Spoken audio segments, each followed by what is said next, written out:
Morena, Tauranga Moana, good morning to everyone in this wonderful place we all call home.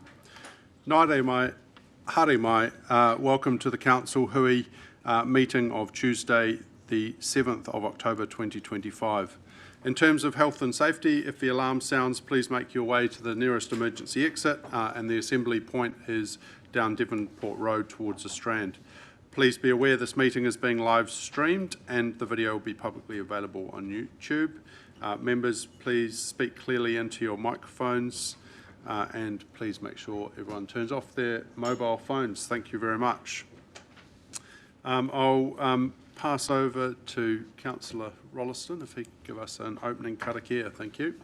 Tēnā koe mahai, mōrena koutou katoa, kia noi tātou. Tui runga, tui raro, tui roto, tui waho, tui te hira tangata karongo te a karongo te pō, nau mai te ihi te we te mana te tapu, paupau ki roto ki a mātou mō tēnei ata, koi ārā e rongo, whakiriraki ki runga, turuturu whakamaua ki a tīna. Haumi e hui e, taiki. Thank you very much, Councillor Morris. And Councillor Rolleston, I was ahead of where I was supposed to be. Just call for any apologies. We have Councillor Morris joining us online. Is there any other apologies? No apologies. Thank you. Before we start off, I just wanted to make a mention to a few congratulations to some of our people that have done particularly well, and very proud to say that a Tauranga writer has done very well, winning the Allen and Unwin winner of the Fiction Prize, and congratulations to Anne Cleary for her manuscript of Apple Man, which is a psychological thriller about a young boy who goes missing while on a fishing trip, and that will be published in mid-2026. So congratulations to Anne for winning that prize. Also, we've had an impressive debut in the last couple of weeks from Leroy Carter with the All Blacks, and scored a few tries along the way, which is great to see. And Amoni Naurawa, who also had a great debut, but unfortunately got injured very quickly. So congratulations to them for doing good things, and it's great to see our people doing well on a national and international stage. So now we're going to move on to the public forum, and we're joined today by Graham Wilkinson on behalf of Generous Living. And welcome, Graham. You'll have 5 minutes to speak, including time for questions. I believe Russell Maxwell is joining you, who's chairperson for the Pacific Lakes Village Residents, and Mike Burgess, chairperson for the Pacific Coast Village Residents. So welcome, Graham, Russell and Mike, and Thank you very much for the opportunity. Firstly, could I also thank the Mayor and Councillor Currick for attending on site at our villages previously. The reason they attended was that the village has been sort of promised since about 2015 that the front of Pacific Coast, if you know where that is, was going to be curb and channeled and tidied up. Unfortunately, it's a very large item. We're aware of that. And so that's been put off year after year. We're hoping one day we might see that happen. But right at the moment, we've got something more imminent, which is we're completing at Pacific Lakes Village, which is across the road from Granada Street. We're completing for the end of next month a 2,500 square metre community facility that's going to act in concert with the existing facilities in Pacific Coast. And so the people between the two villages, these two gentlemen here represent at the moment about 700 people. And by the time we're finished, it'll be close to 800 people in those two villages going back and forth. Now, Granada Street, which is something that I actually negotiated way back about 2016, with Mangatawa to be able to fix up some of the traffic issues. It's a very good road, but unfortunately traffic tends to drive fast. There's 6,800 cars or trucks go down that every day, and particularly heavy in the mornings and the afternoons. And while there's a couple of little traffic refuges, it's frankly, the average speed of that, even though it's 50 k's, has actually been measured closer to 60 on average, and it's dangerous for people trying to cross the road. So we took some advice and had a traffic consultant looked at the different options, who have determined that an adequate option would be raising the platform and having a pedestrian crossing. And we've checked it out from an engineering perspective, floodplains, that's all fine. And while a pedestrian crossing with lights would be preferred, the cost of that is prohibitive, quite frankly. And whereas the cost of putting these raised platforms, as there is further down Granada Street and other areas, is around about, for two of them, the two areas where people come from both ways, is about $80,000. Now, we had another meeting on site with Councillor Currick and also used some very helpful council staff, and it turns out that already the thinking had been to deliver that as part of the safety net. I'd note that the two villages contribute around about $1.5 million in rates a year, so we sort of think that if we can get some movement on this, to be good, but we're really keen to get traction fast. So I'm here to tell you that the villages are happy to put in $20,000 as our contribution to try and move this forward. So if we can get this done as quick as we can, notwithstanding these things they take time, we'd be more than happy to contribute and be very thankful. So if you could give that good consideration. And myself or either of the chairmen are happy to answer any questions.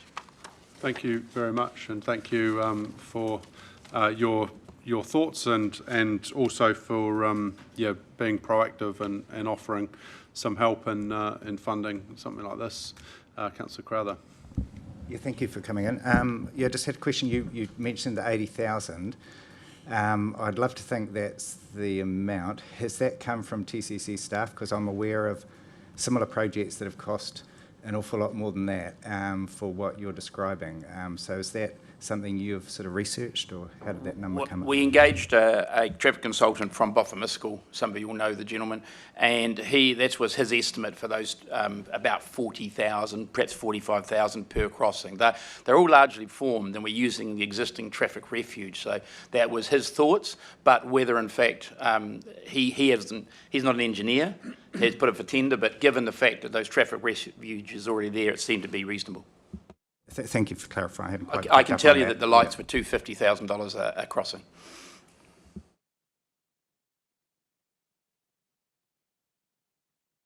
Councillor Taylor. Thanks for coming in, and appreciate your issues that you're talking about. Raised crossings, we've had 2 of those taken out, I think, or at least 1 in the last 12 months, where they've caused damage to houses and upset the neighbours. Is this something that you've considered in this application, as far as what is it going to mean for the noise and that at the village, perhaps, or the neighbours? I've no doubt that, and these 2 gentlemen could tell you, I've no doubt that the residents would be, if there are any noise issues, and I doubt that personally. I mean, the 2 crossings will actually serve as a slowdown quite dramatically. We are aware that in some cases where sand has been in the substrate, that there's been vibration, particularly with large trucks. The road itself does not get as much movement. I cannot, we're aware of those issues, and obviously we will, I thought first step was to get agreement to move forward, and then next would be some engineering issues, and we'll be obviously want to put our nose in to make sure that that's going to be okay. Have you considered just a at-grade crossing, or just Yeah, we have. The traffic consultant analysed the various options from being just a zebra crossing through to zebra crossing with raised, through to the lights. He took all 4 scenarios. They all have a risk reduction factor, and with a traffic refuge and with raised crossings, it actually gets close to what lights get on a standard basis. If you had just simply a zebra crossing with the refuge, you'd be about half, according to all the stats, of safety reduction. So you get a major lift by raising it. Thank you. Is there any further questions?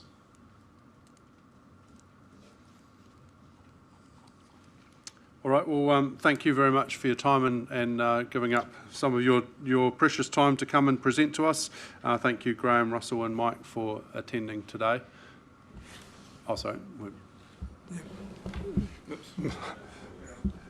Oh, just leave it. That's, yeah. Yes. Yeah, Mr. Chairman. Russell Max is my name, obviously. Live in the Pacific Lakes Village. Live in one of the townhouses that front onto Granada Street. And as Graham has pointed out, the general traffic speed along there is certainly in excess of the 50 Ks. But that's not the issue, that's bad enough in itself. But it is the speed of a lot of the traffic that comes in that is well in excess of that. We sit there, we're right on Granada Street, we're very conscious of it, and some of the traffic comes through there as, it's more 80 Ks or more. We have a situation where we've got just short of half a K, just short of 500 metres, that stretch along there. Traffic comes around from the corner coming from Bayfair. They come around, they see the straight ahead, they plant their foot, and they just go. Coming the other way, they come around Sandhurst, come around the roundabout, they see the straight ahead, they plant their foot. And the traffic does move at times at a great speed along there. Looking at the crossings that we're talking about, we've got to be conscious of the fact that the people crossing there's mobile scooters crossing it all the time, and wheelchairs, and the odd person with a walker actually uses those two crossings. And quite frankly, the speed of the traffic, they haven't got a show if they misjudge it. And if you're looking at the older people, I mean, there's 90 people in their 90s. I'm 86 myself. But there's older people that if they're looking to the left and there's nothing there, they start the crossing, all of a sudden something comes around there at 80 kilometres an hour, and they really haven't got a show. But the only thing I'd say to the people who are doing the design of the thing, you've got to be conscious of the fact that they are mobility scooters and wheelchairs and walkers going across it, so it has to be able to cope with those. Thank you. Sorry, I see Councillor Morris has got a question. Hey, thank you, Mayor Mahe. Just a question for Graham, well, a couple of very brief questions. One is, if we're looking at 20 out of a total cost of 80, how would you feel about, say, a fixed 25% contribution? If it comes in less than that, then everybody pays less, obviously. Second question is, do you have a brief update on Gloucester Road from your perspective?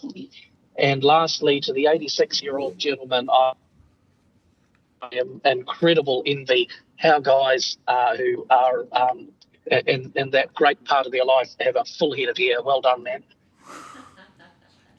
The answer is we would be prepared to talk about 25% final cost, provided we had some input in terms of how that comes about. Because that'll be made up of various portions. But in terms of the construction cost, we've already incurred some costs with consultants around it. So I don't think we're going to probably lose too much sleep about 5,000 here or there or whatever. The other issue is about Gloucester Street, and I know that you're aware of it, Councillor Morris, and I know that you're also aware out the front with Maranui, and I'm doing my best to negotiate the Gloucester Street solution, which I believe may not be far away. So I'm hopeful that if I can get to deliver that, I can talk to you about the solutions for out the front as well. Councillor Curran. And so also with Gloucester opening, that would reduce the volume on Granada? It would actually assist safety, yeah. Yeah. And in terms of timing, you mentioned the facility that is currently being constructed, is that correct? When is that likely to be open? Tama Potika is opening it on the 28th of November. And Councillor Schuler. Thank you, Mayor. Thanks, gentlemen. Just on the last point, a question just regarding that excessive speed, so 80 kilometres an hour in a 50 kilometre zone. What support and what communication have you had with the police? I mean, if everyone was driving 50 kilometres an hour, would you be here? So just a question. Yeah, I think the answer is we still would be here because, we are talking about a slightly different situation. We're talking about a lot of movements back and forth with a lot of older people. And so I think, I know there has been some dialogue, and there had been some requests about some mobile cameras at one stage to try, but the reality is that the best thing to slow people down, and we're all aware of it, would be those two raised crossings. You all suddenly become aware of them and you all have the same traffic. You go up and stop quietly over, travel up to the next one quietly over, and away you go again. So we think that's so logical. All right, thank you very much. Thank you for presenting to us.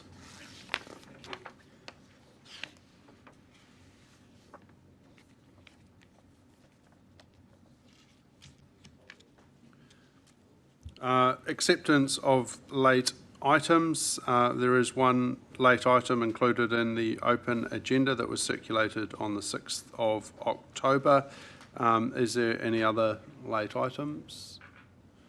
If there's no other late items, then I ask for a mover and seconder that the late item 11.1 authorise international air travel for Mayor and 2 councillors to Wollongong, Australia to be considered as a late item for inclusion in the agenda and considered at the meeting. The reason it was late is the information was not available at the time the agenda was published. I'm going to move it. Deputy Mayor, thank you. Councillor Kurak, thank you. All those in favour? Those against? Aye.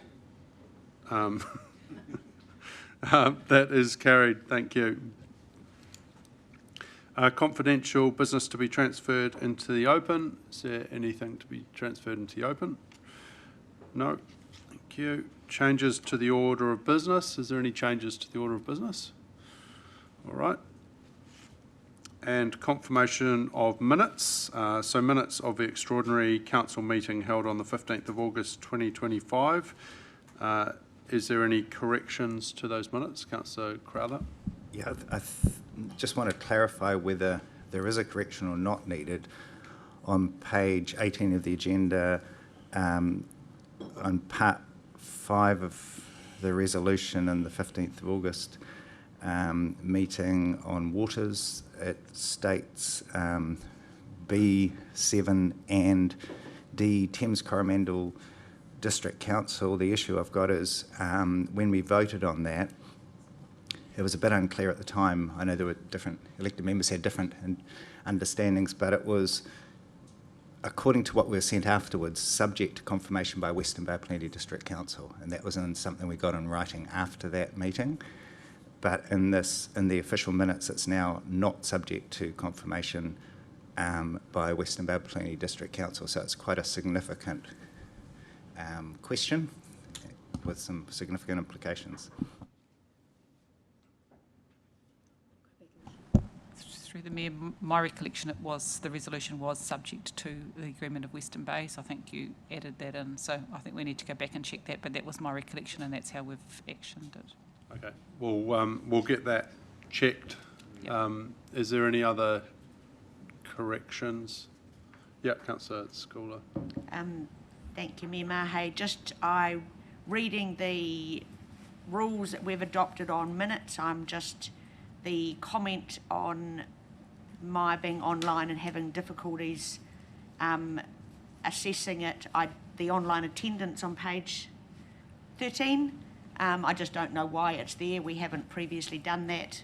Happy it's there because I was at the wedding of my daughter and it was nearly midnight when I dropped out, but I would like, if we leave that in, I'd like to timestamp when I was there too, because this suggests I might have been there for 5 minutes, but I was actually there for 2 hours. So it's sort of just, it doesn't give the full story, I don't think. So we either don't have that because it's obvious I wasn't there because I'm not noted, but I'm happy we leave that there, but we also put a timestamp on the resolution, the part of the resolution that I wasn't voting on. So through the Mayor, the reason we put that in was because at the time it was really difficult to work out when you were present because it was sitting on the screens behind us, and it was difficult during the meeting to know when you were in and when you dropped out. So we tried to create something which was a bit more generic. If you've got accurate timings, then we can build those accurate timings No, I'm comfortable that it's in there because I absolutely had issues, but I'd just like it time-stamped to show that I was there until a certain time. And that would be above the resolution that I didn't vote on. Okay, so, yes, okay, we can do that, that's no problem. Thank you. Okay, so subject to those corrections being changed, is there any further corrections? Therefore, I ask for a mover and seconder that the minutes of the extraordinary council meeting held on the 15th of August 2025 be confirmed as a true and correct record. Yep, moved by Councillor Rolleston. Got it. Seconded by Councillor Taylor. All those in favour? Those against? Okay, yep. Oh, sorry. Yep, that was Councillor Morris being a bit slow on, bit of delay there. I'm trying to preempt it. I thought I was getting ahead of things. Sorry. Now we move on to the minutes. Sorry, we noted Deputy Mayor abstained. Yeah. 7.2 minutes of a council meeting held on the 16th of September 2025. Is there any corrections to those minutes? Oh, sorry, Councillor Crowther. Yeah, I've kind of forgotten what the protocol is exactly, but do we add an action if there was an action point that's not listed here? Is this the time to do that? Yes. Because it was to provide elected members with parking occupancy rates in various locations, which I believe staff couldn't do at the time, and we're going to, at the earliest opportunity, sort of come back to us with those occupancy rates.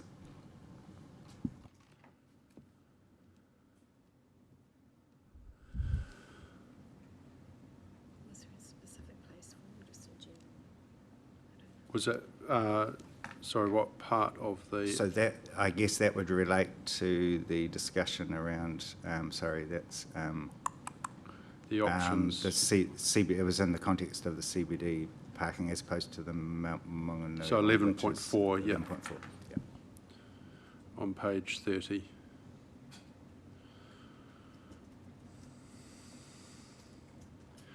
Right, is there any other corrections to those minutes? If there's no further corrections, then I ask for a mover and seconder that the minutes of a council meeting held on 16th of September 2025 be confirmed as a true and correct record. Councillor Crowther, thank you. Councillor Rolleston, thank you. All those in favour? Aye. Those against? That is carried, thank you. Is there any declarations of conflicts of interest? There seems to be none, but if any come up or you become aware of any during our discussion, please make me aware and we'll note those. Deputations, presentations and petitions. Okay, there's none of those. And recommendations from other committees. I believe there's none of those. So now we move on to our first item of business, which is on page 37. And this is around Ormanawa Falls Reserve name change. Mr. O'Brien doesn't appear to be here. Okay. So, thank you. I think we've got Alison Law and Anna Hancock presenting, is that correct? Thank you.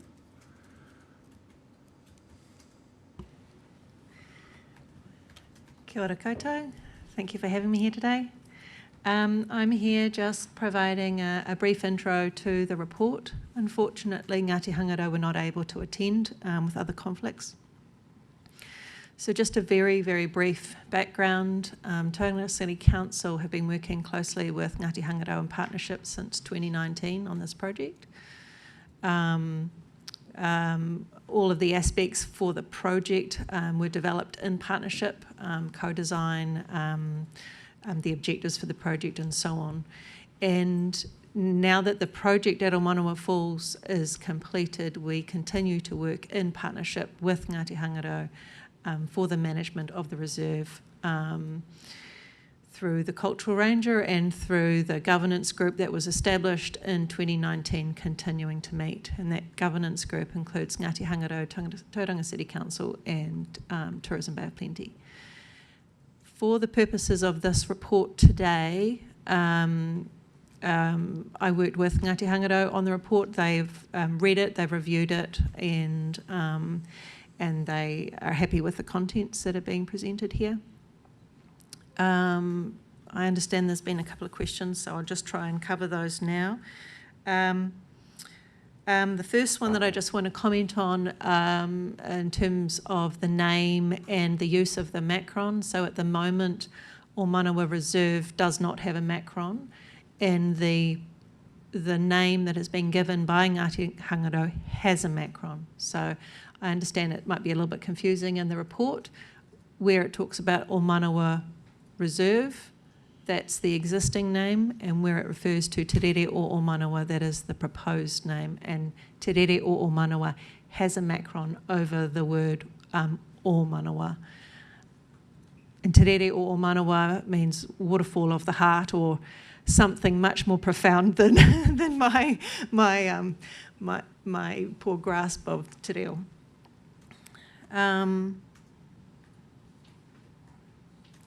I do want to comment, while Ngāti Hangaro aren't here, I do want to comment very briefly on the profound significance of this waterfall to Ngāti Hangaro. It is something that Koro Nicholas from Ngāti Hangaro has spoken to in very moving ways in a number of situations about the importance of this waterfall used for seeking guidance and providing for health and well-being. I'm not talking to it in detail because that's for him to talk to, but I do want to underline the importance of this waterfall to Ngāti Hangaro.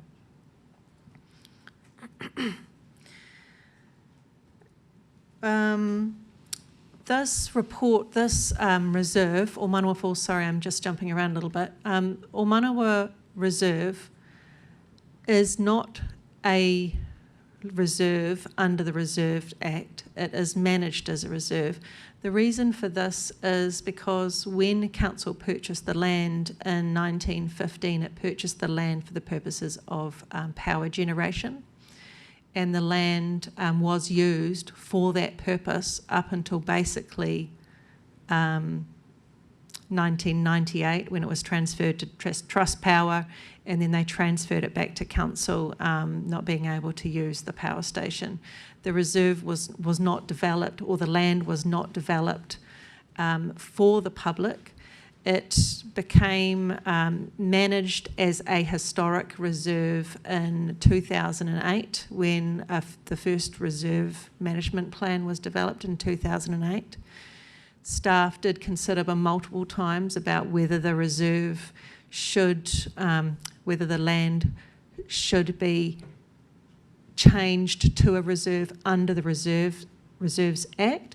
But each time that topic was discussed, it was considered and agreed that keeping it under the Local Government Act and managing it as a reserve was sufficient, because the Reserve Act provides more complexities and less flexibility than the Local Government Act does, and it was considered that it was sufficient to manage it as a reserve and keep it as a park under the Local Government Act.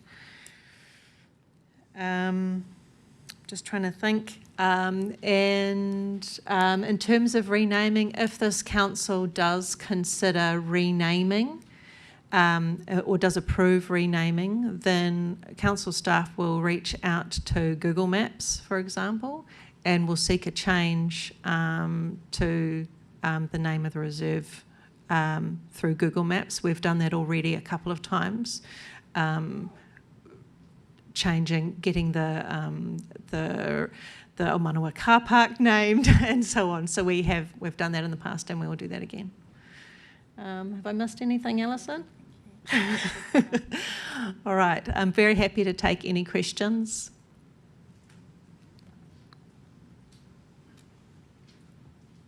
Got any questions? Councillor Taylor? You've answered most of my stuff around the reserve status. There must be a difference between what we're doing now and it being a forced status as a reserve.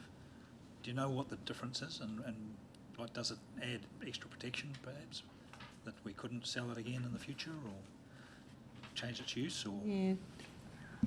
That's predominantly what it would be around. So once it's classified under the reserve, there's some quite strict restrictions around what future use could be like, any change in use or ownership or anything like that would need to go through the Reserves Act process. And I think there's also some complexities, around the building, because we've been this project working with Tourism Bay of Plenty. Part of the idea was to, provide for tourism, have a cafe, things like that, and those things are much more challenging under the Reserves Act. just thinking out loud, is it possible that we could actually exclude part of the car park and the building perhaps and leave them as the current status and then the rest of it becomes reserve? Just for that reason? That's definitely an option. I think just given the partnership with Ngāti Hangarau, there'd need to be conversation with Hapu around what that would look like in the process around that. We haven't, I'm not aware that we've had that type of discussion with Ngāti Hangarau. No, we haven't. Councillor Schuller and Councillor Rolls. Yeah, thank you, Mayor. Just a question on the naming, and certainly, in principle, I understand and have read through this. It makes sense, and understanding a lot of the history. I suppose my question, and comes to the paragraph 12, why renaming is proposed instead of dual naming. If you could just explain a bit more on that. I have my own sort of personal views, and that one area I would just, from a discussion point, and I suppose there can be a confusion between the reserve and the falls, which we may need some clarity on. But, I've sort of, my understanding, and certainly my children have grown up, knowing and having quite a connection to Manawa Falls and recreationally. So I see there, it says there's not a long-standing relationship, understandably, with the reserve. It's new, but in the broader context of what that area is. And so, yeah, just understanding a bit more about the exclusion or the exclusive name versus a dual name.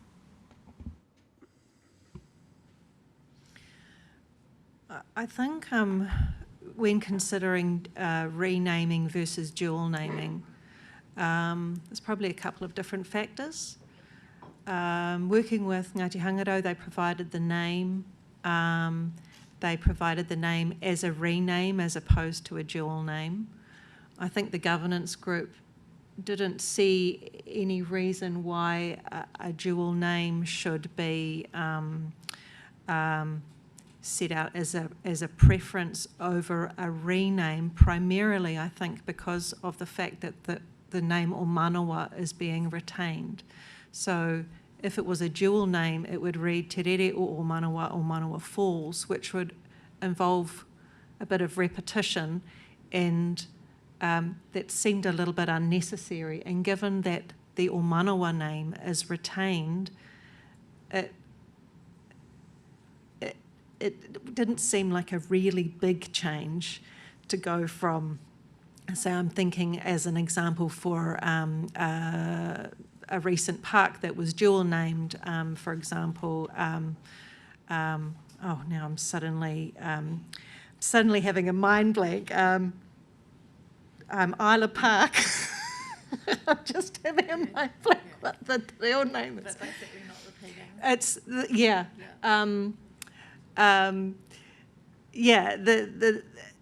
in that case, the dual name, there are two very different names side by side, and in this case, if it was a dual name, it would be a repetition. So that was, I guess, one of the main reasons why dual name sort of wasn't really investigated further. Yeah. Sorry, and the one other thing to comment on that was the name is just for the reserve.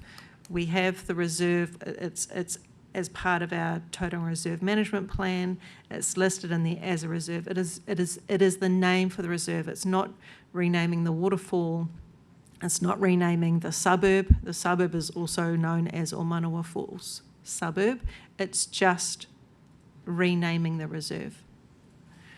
Okay, thank you. Councillor Rolleston. Thank you, Mayor. My question was related to what Councillor Schuler has stated, but I'm really quite interested in this macron. So regardless of what we decide today, are you confirming that Omanawa Falls Reserve currently doesn't have a macron? Does Omanawa Falls have a macron? None.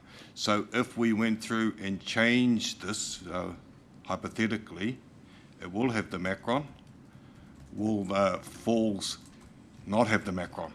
Because I think what we're talking today is naming the renaming the reserve. That's right. All right.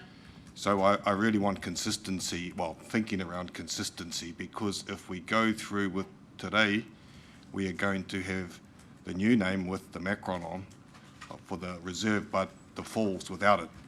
Is that fair correct. comment? Yep. And is that really consistent in terms of where we're wanting to be?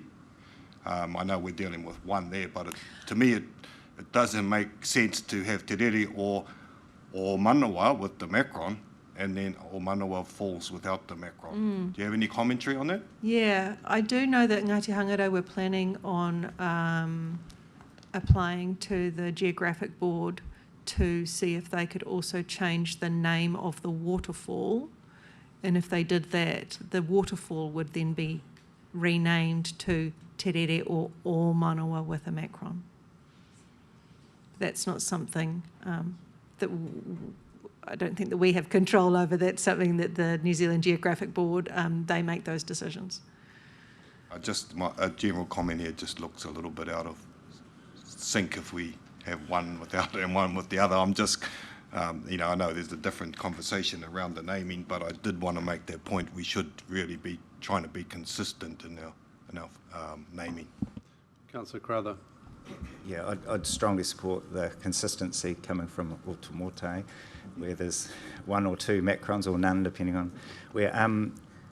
I guess that also involves presumably Western Bay Plenty District Council in that conversation with Omanawa Road itself, which would be another consistency to look at.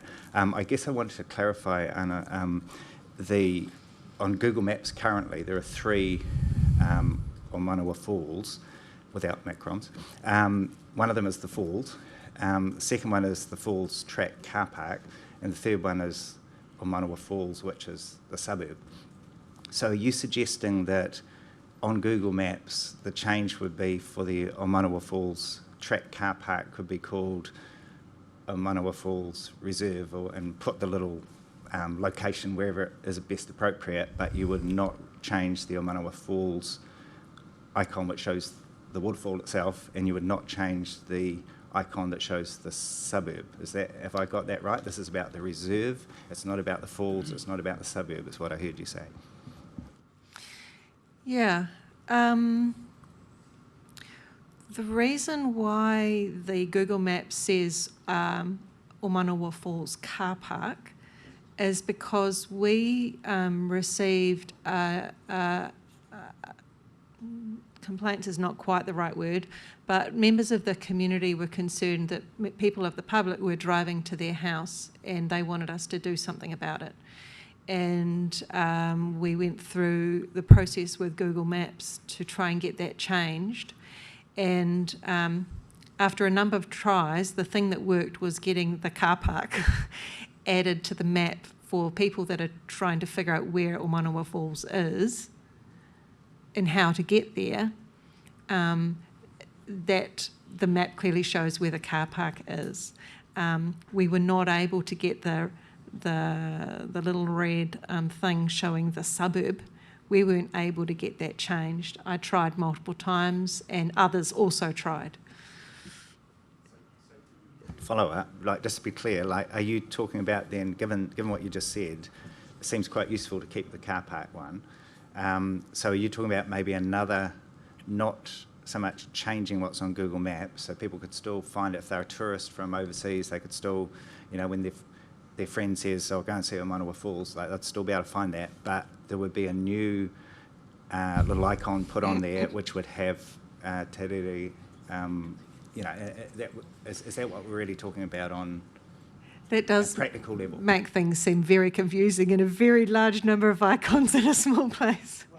But it would enable people to find it, whatever they look for. Yeah. It would acknowledge the hapu, and it would keep everything, I guess, appropriately labelled according to what the naming convention is now for the Geographic Board and Western Bay Council, etc. Yeah, we can certainly look at the best way to have it looking to show simply on Google Maps for people to follow it, take your point around tourists and make sure that it's achieving what we need to with Ngāti Hangaro at the same time. So we can just work through the simplest way to do that.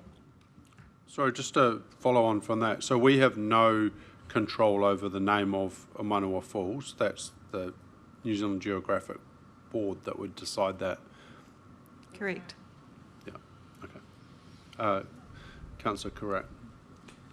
So on that matter, and thank you for clarifying that we're talking about renaming the reserve and not the falls, but on that matter, paragraph 22 reads that the Manawa Falls Governance Group and potentially Council will support Ngāti Hangaro and their planned application to the New Zealand Geographic Board to officially rename the waterfall to Te Rere o Manawa. So what would that process be? Because, from my understanding, there would be opposition to renaming the actual falls. And so that would go through a public consultation process, or could you outline the process if that does occur? I'm sorry, I can't. When we talked about applying to the New Zealand Geographic Board, that was probably about 2 years ago, and I actually haven't recently refreshed my memory about what the process was. But I think that to seek a name change, I think letters of support were required. And so that would be something that the governance group previously offered to do, was to provide a letter of support. I'm sorry, I'm not able to answer that question any more than that. Yeah. Just Councillor Crowther, just next to me, Googled it, and apparently it does require public consultation.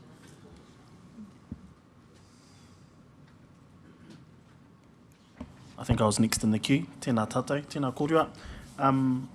Changing tact on the question a bit, in your guys' view, and perhaps if you're able to share the view of the governance group, or if there's someone in the Takawainga group that can, so how does formalising the name to Te Rere o Manawa strengthen Council's commitment to authentic partnership with Ngāti Hangaro and demonstrate our leadership in implementing the naming policy?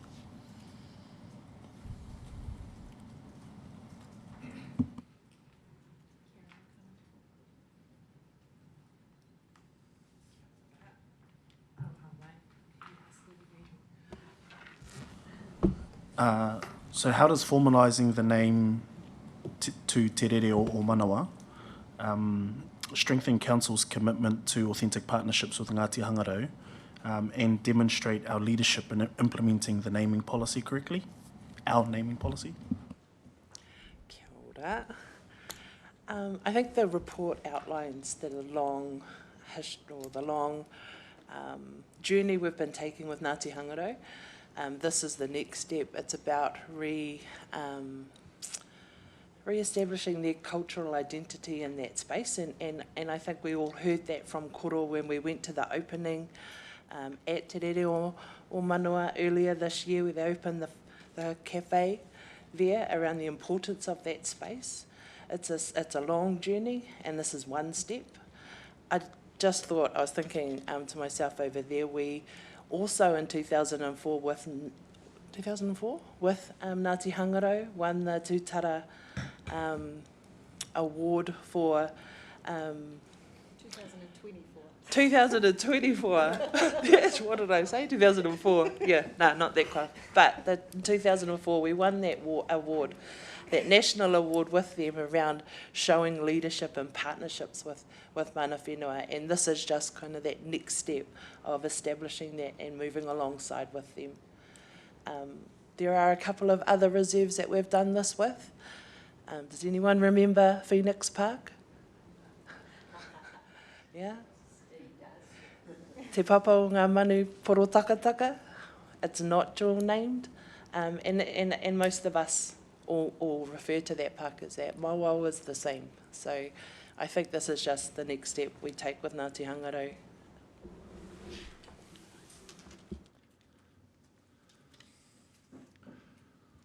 Is there any other further questions for staff? Deputy Mayor. Thank you, Mayor Mahi. So just a question again on the dual name and the influence of Tourism Bay of Plenty. I actually see on the Tauranga City website, it actually says Te Rere o Manawa without a macron, and then a Manawa Falls without a macron, and then a Manawa Falls with a macron. So we've sort of got a bit of a mixture already on the website. But from a tourism perspective, the falls are quite important, and I'd love to be fluent in Te Reo and know that it was a falls. So was the governance group concerned of the loss of knowledge for tourists, that it was a falls that was a wonderful place to visit? And if so, and therefore what did Tourism Bay of Plenty that are obviously wanting people to go there and to know that it's a falls, which you might not otherwise, was that part of the conversation about not having falls, as in it's a waterfall to go and visit, as part of the name? I don't recall. So Oscar was on the governance board as for Tourism Bay of Plenty. I don't recall that being raised as a concern. I think going back to the conversation that we had from the question from Councillor Crowther, it's going to be important that we get it right on Google Maps and the website and make sure that our Google searches are done in the right way. So the name still has its profile, but so does the Manawa Falls, so it can be found easily for tourists. So I think we can make sure that we get that right for that tourism searching aspect, and have it named correctly. I mean, I just seeing it on the TCC website already with both names, it doesn't look as though it's overstating a name, so it reads quite well to me. So I certainly think we should be looking at retaining falls, but I definitely support the renaming. But I would like to be thinking about dual naming if that's acceptable.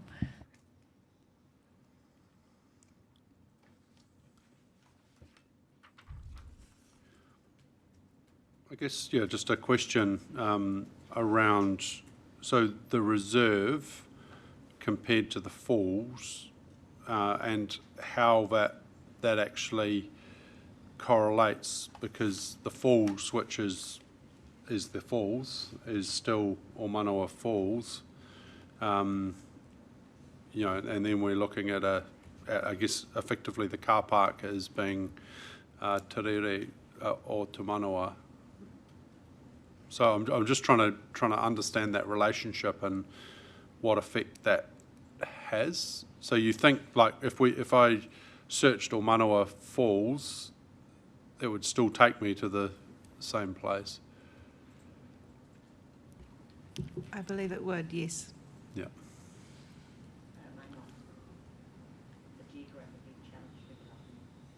Mm.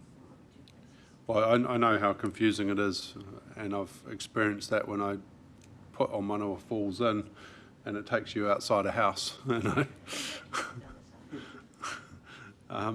you're going, oh, this doesn't look like the falls, but yeah, it was quite a way, yeah, probably even 2 or 3.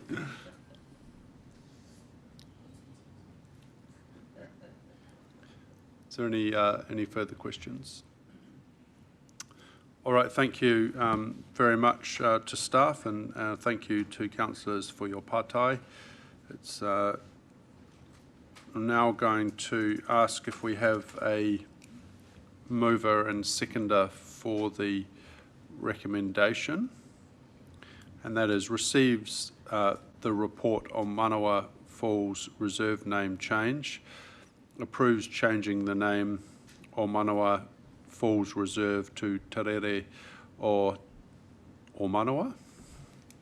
If I got a mover, Councillor Rolleston, Councillor Taylor, second that, thank you. Would you like to talk to?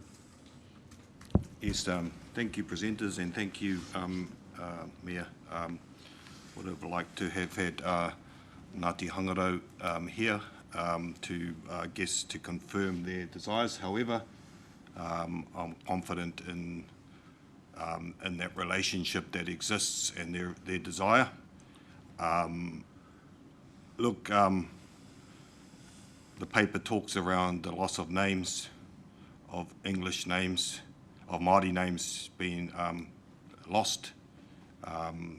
We don't need to go too far in history to know what that means, and it's more than the name. However, this is an opportunity to restore some of these names and show some leadership, as Councillor Baker requested around what will this show. It will show a commitment to Ngāti Hangaro. Look, sometimes we need to be conscious of the community, or we do always need to be conscious of the community and the ability to use these names. If we have O Manawa, O Manawa, Macron, we'll get used to it. If we leave the falls in there, we'll keep using the falls. I think a good demonstration is Mowao. Nobody starts going for a walk up Mount Maunganui anymore. I think it's become normalised. If we have both, we'll be challenged, and I really take on board what Anna Wano has said around the names in there twice. It doesn't make sense. You're basically just about repeating it. Maybe that's a good thing, because if we get the pronunciation in one of them right, we've got 2 goes at it. But I don't see also, we need to also acknowledge that it's a journey we're on, and we don't want words that are difficult to pronounce because people will shy away. Although the fact that we've only got one name, you can't really shy away from this. But it's relatively, it's got 2 ors in there as well. It's the first or without the Macron, or Manawa. But I think this is an opportunity to show some leadership to our hapu, in this case, Ngāti Hangaro. There will be situations where dual names does make sense. And I'm sure there are going to be some in the very near future where the names are distinctly different, and we probably will retain those names. But it's a beautiful name. It's got a lot of meaning behind it. I'm still quite surprised when people don't quite know what Mawao means. That's a story for another day, but that's a beautiful name in itself that we should be celebrating. And, you know, probably my final comment is even a large amount of our Māori people lost their first names in Māori because they couldn't be pronounced and they couldn't be used, and they all went to English names. Slowly the tide's turning. This is an opportunity to play our part in the leadership with the hapu. And I think there's been lots of talk around the falls, and I think that's another conversation for another day. And that's quite a robust process where the community will have feedback into whether O Manawa Falls changes its name into Māori, but as a minimum puts the Macron on there to create consistency. I think that's a whole different conversation. But I think I'm very supportive of this kaupapa. I know the conversations that I understand with Ngāti Hangaro, they're very supportive of an individual name rather than a dual name. Thank you. Councillor Taylor? Reserve, all right. Councillor Crowther? Yeah, I completely understand what Councillor Rolleston's saying. I think there's some good points there, and I think over time that will change. But I do look at Google Maps for, which is probably the most practical, way of putting a name into practice in a modern society. And what we've got at Mawao is 3 mentions of Mount Maunganui and then Mount Mawao Reserve. And so the reserve itself is dual named on Google Maps. So most people will not care two hoots what council policy is because they won't see it or hear it. And in terms of our policies, I think we do have to acknowledge, like, we are an inclusive city. That's one of our main pillars. And I have had a number of overseas visitors come here. Mawao is always somewhere that, you know, they go. But if they get in before I get a chance to talk to them, they talk about going to the Mount or Mount Maunganui or whatever, you know, anglicised, whatever the word is, word. So to me, there's a timing issue. It's just a matter of, again, I'm very happy to support the official name change for the reserve. I know we can't make a decision on the falls itself, or Te Rere as the waterfall, but I guess to me the practical issue is how it's interpreted on a map, and Google Maps seems to be the go-to for most people. And I agree with the Deputy Mayor that when I look at what's on our website, I'm not so much the heading at the top of it, but just on the map itself, where it has both names with the rail name on top. It doesn't look too clumsy to me, and as an interim thing, you know, that could be change the official name, keep both names there for people to navigate their way through until they get a bit familiar with it. But if we're copying what we've done at Mawao, then we've got Mount Maunganui plastered all over it on Google Maps, and I just think we have to be really thoughtful about what are we actually doing, because Mawao will be visited no matter what. But on Manawa Falls has been a significant investment. It is something that's a really special place, and it is of immense importance to a lot of local people, including obviously the hapu, but not just the hapu, to Councillor Schulder's point. And I think encouraging everybody to access it and find it and be inclusive, to me that would include somehow either ensuring that we keep the name of Manawa Falls as part of it, or else having some dual naming, even if we officially change the name of the reserve. That's my kind of angle on it. Councillor Morris. Thank you for calling me there. I'm going to try something a little bit different and remotely move an amendment, which is B, as written, approves changing the name of Manawa Falls Reserve to Te Rere or Manawa, bracket, or Manawa Falls Reserve, close brackets, with the appropriate map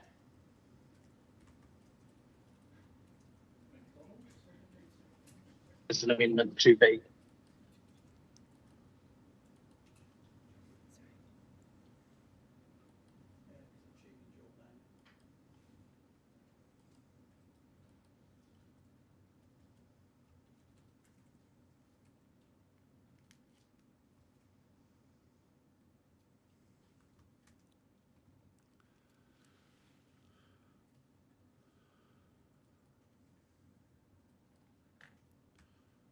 Okay, have I got a seconder to that amendment?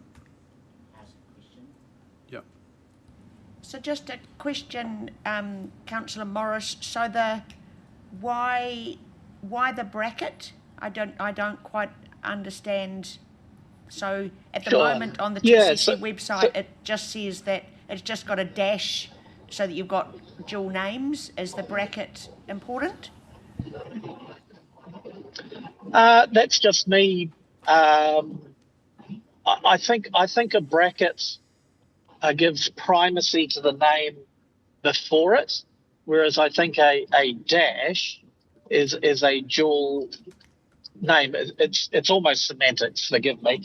But I think that what is in brackets is subservient to what is not in brackets. So it's me trying to be eloquent in as much as I can be, in terms of respecting Ngāti Hangaro's ambitions for a restoration of the name, but also respecting the fact that visitors to our area will need to see reference to a waterfall in some regard. So I think the brackets does that. Yes, you can call it dual naming, but I think it's more eloquent than the dash.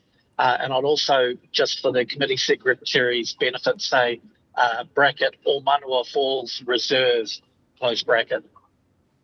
And Mayor, if I may speak to it now, I do agree with the name change. Sorry, I Councillor think Morris, that I'll it's just, important. Oh, sorry. just confirm Yep. we've got a seconder before you speak to it. Yeah, good one. Councillor Crowther will second that. Thank you. So now, sorry. Thank you. Yep. Yeah.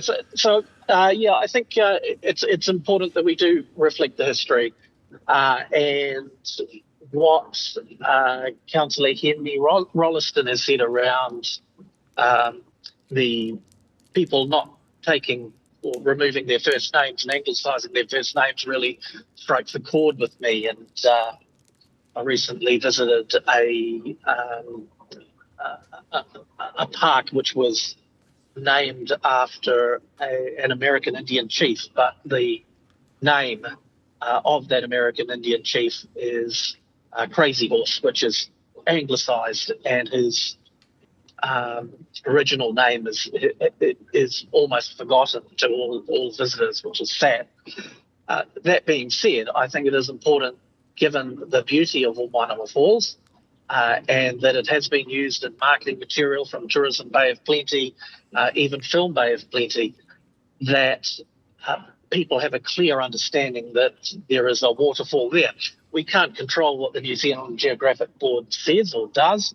I would make the brief observation that the minister responsible for the Geographic Board is probably the best minister outside of Cabinet and should be inside of Cabinet forthwith. That being said, we cannot control his ultimate decision. So I think that it's the right thing to do.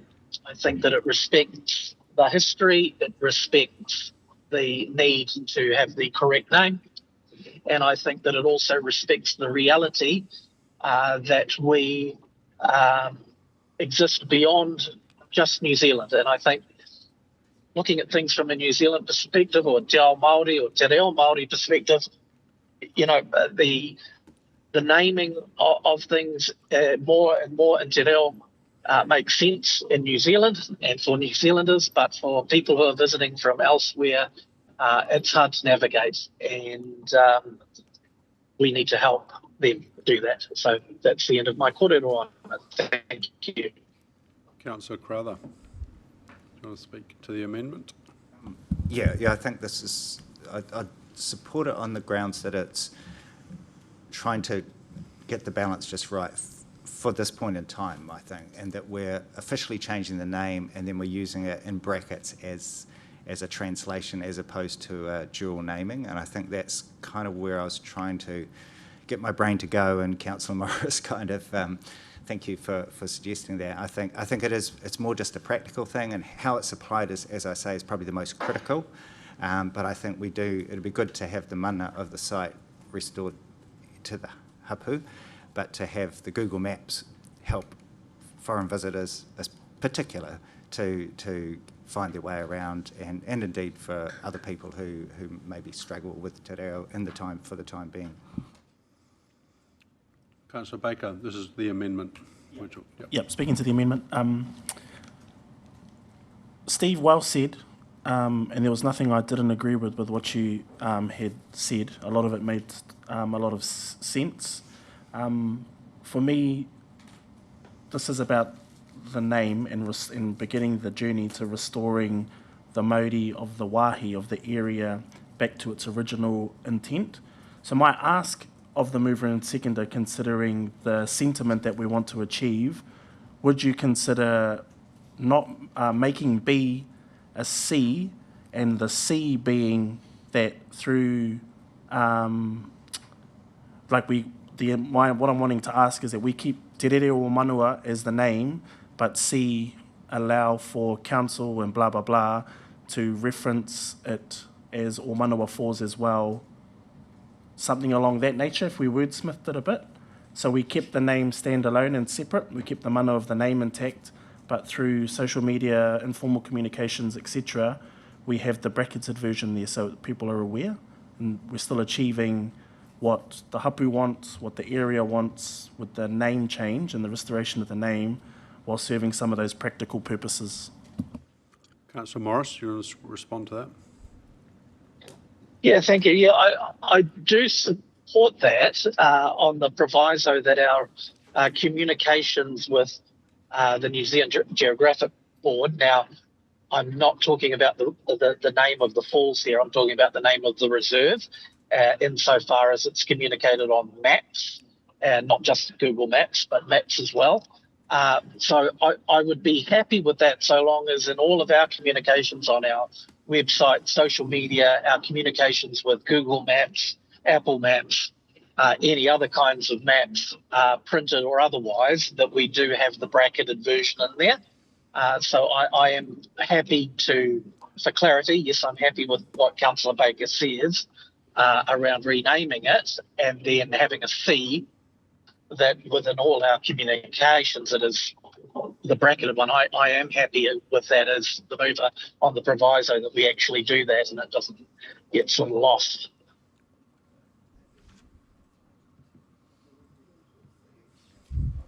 Councillor Crowther. Yeah. I mean, I think, like I say, I think it all depends on how it's practically put into place. So I think the intention is pretty clear. We want to support the hapu to have the mana around the name, and we also want to support the practical application of this, that people can understand it in both languages. So C would become that it would be translated to. Well, I think, Marty, do you want to offer your... Yeah, thank you, Your Worship. I think C could be Te Rere or Manawa Falls Reserve, also commonly known as Manawa Falls Reserve. Yeah. I think I'll leave it to Councillor Morris to clarify. I think the intention is to be a bit more proactive and to actually direct staff to apply it in a certain way where council has any say over it. Yeah, so that it becomes as opposed to dual naming, it's a translation is provided. And Councillor Morris listed some or all of the places. Correct me if I'm wrong, Councillor Morris, but that's my interpretation. So can I suggest... Sorry, Councillor Morris, we'll just... Yeah, thank you. My view is that it should be, what Councillor Crowther has said, it's the application of our dealings with external mapping providers and how we communicate on our channels, website, whatever, that we have the English version there. I hesitate to say the word translation because I don't think it's an exact, it may not be an exact translation. But I think that that's an important distinction, so that we're acknowledging, as Councillor Baker has said, the mana, we're acknowledging the hapu, and in all of our practical dealings, we are ensuring that we do communicate an English version of the name. Can I have a... Yeah, sorry, Councillor Deputy Mayor. So could we just use as C, acknowledge that TCC will use Te Rere or Manawa Reserve, brackets, or Manawa Falls Reserve on all communications, including mapping?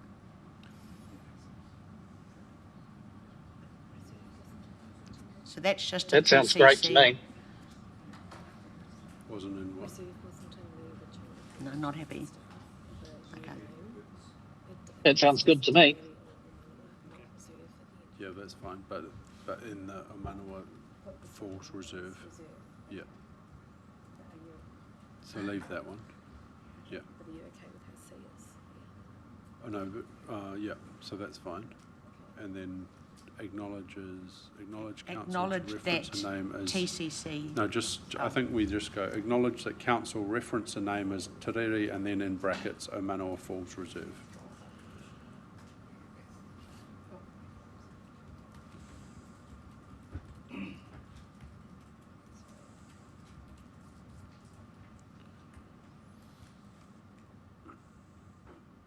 And then just, no, take out the also commonly and then just put in brackets, O Manawa Falls Reserve.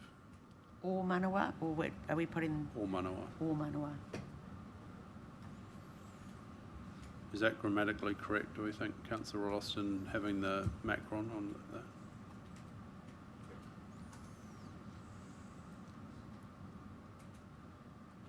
Take out the as.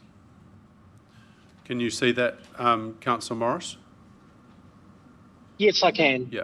Are you And comfortable with that? yeah, if I am, yeah. If we take out the dash there, sorry for getting right down to the minor points, the dots and tittles. Yeah, I'm very happy with that. I'm happy with that. The speech mark. Okay, Councillor Crowther, are you comfortable with that? All right, we're still talking to the amendment. Councillor Schuler. Thank you, Mayor. I think I'll be talking to the amendment. Just on what I'm hearing, I'm not sure about the, and I want to say this, none of this is intended to be offensive or certainly play down some of the important discussion that's been had up till now. I'm not sure that whether repeating, saying a Manawa Falls Reserve or Te Rere o Manawa or Manawa is a sort of a mutually exclusive, and whether the use of the English continuing as a dual name or as suggested in any way sort of brings down some of the good comments that Councillor Baker and Councillor Rolliston have brought up about that, the long-standing elements and returning some of that significance. I just sort of see, and I don't necessarily agree with the concept of because these ones are close and similar, we shouldn't be repeating. In some ways, to me, that's an even better reason to have both. Clearly, people will understand and learn pretty quickly that Te Rere is waterfall, so they'll learn that. And yeah, I haven't heard anything, and I would have loved to have heard from Ngāti Hangaro if there was something that really was a bugbear or an issue. My preference would be that we kept them as a dual name. Now I know what's being proposed is a primary name in reo Māori and then changing, having a brackets for a Pākehā or what has been the traditional name up till now. Not the traditional, sorry, rephrase that, the current name, Manawa Falls Reserve. So I'll probably at a fundamental level across both, I'd probably be having a similar discussion if we go back to the initial paper that's in front of us, is that I would like to see them both there and both used harmoniously. You know, I think if we had a name that was contradictory or conflicted or, you know, in some way offensive and really there's the two couldn't coexist, I would probably be more likely, it might be a harder discussion to have, but I'd rather have that. But this one to me seems like one that the two could coexist side by side. Councillor Kurak. I will support it. I think B delivers the mana and C just delivers the practicality around the tourism aspect. You know, if somebody wants to find the falls and it is on Google Maps as a Manawa Falls Reserve, it would certainly be helpful. Right, we're still talking to the amendment. Does anyone else wish to talk to the amendment?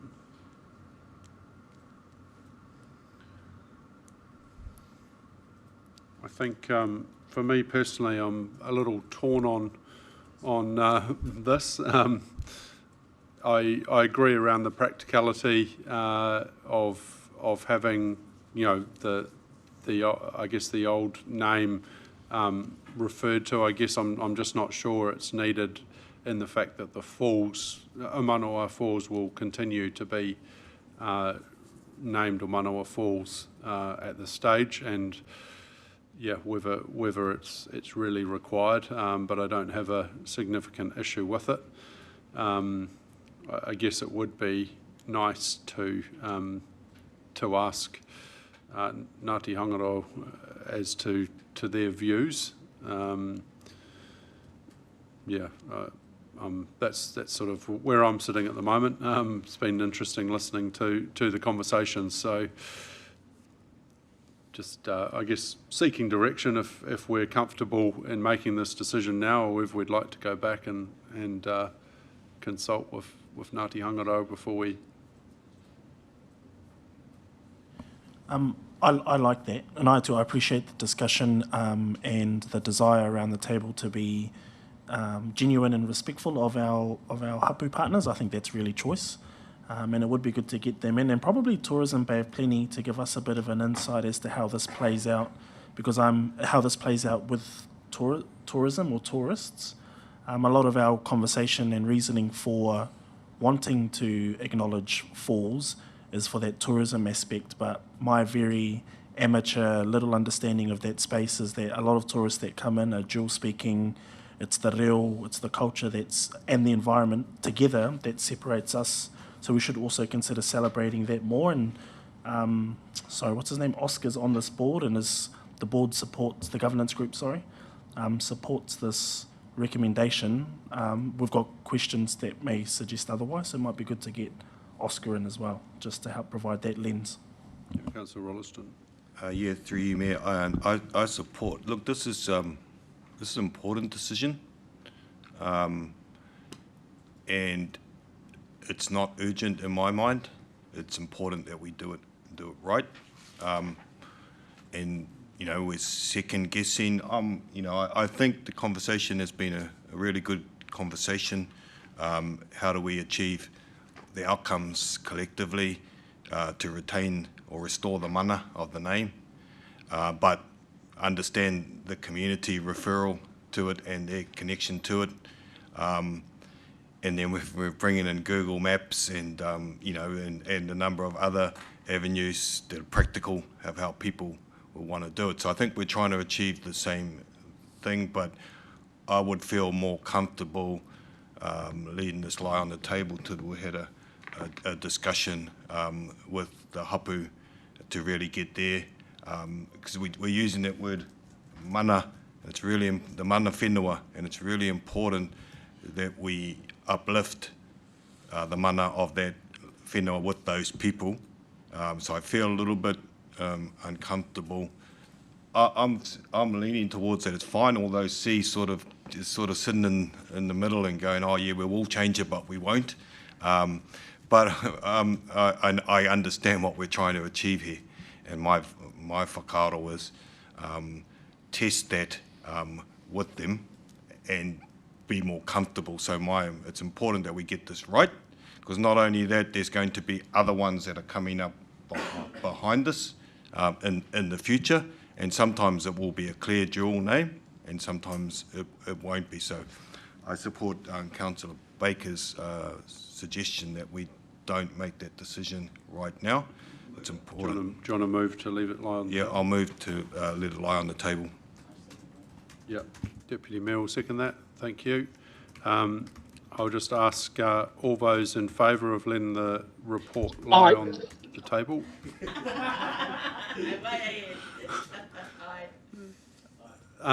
Those against? That is carried. So that is lying on the table while we seek further clarification. Thank you. Right. We are going to move on to elected members' code of conduct, which is on page 49.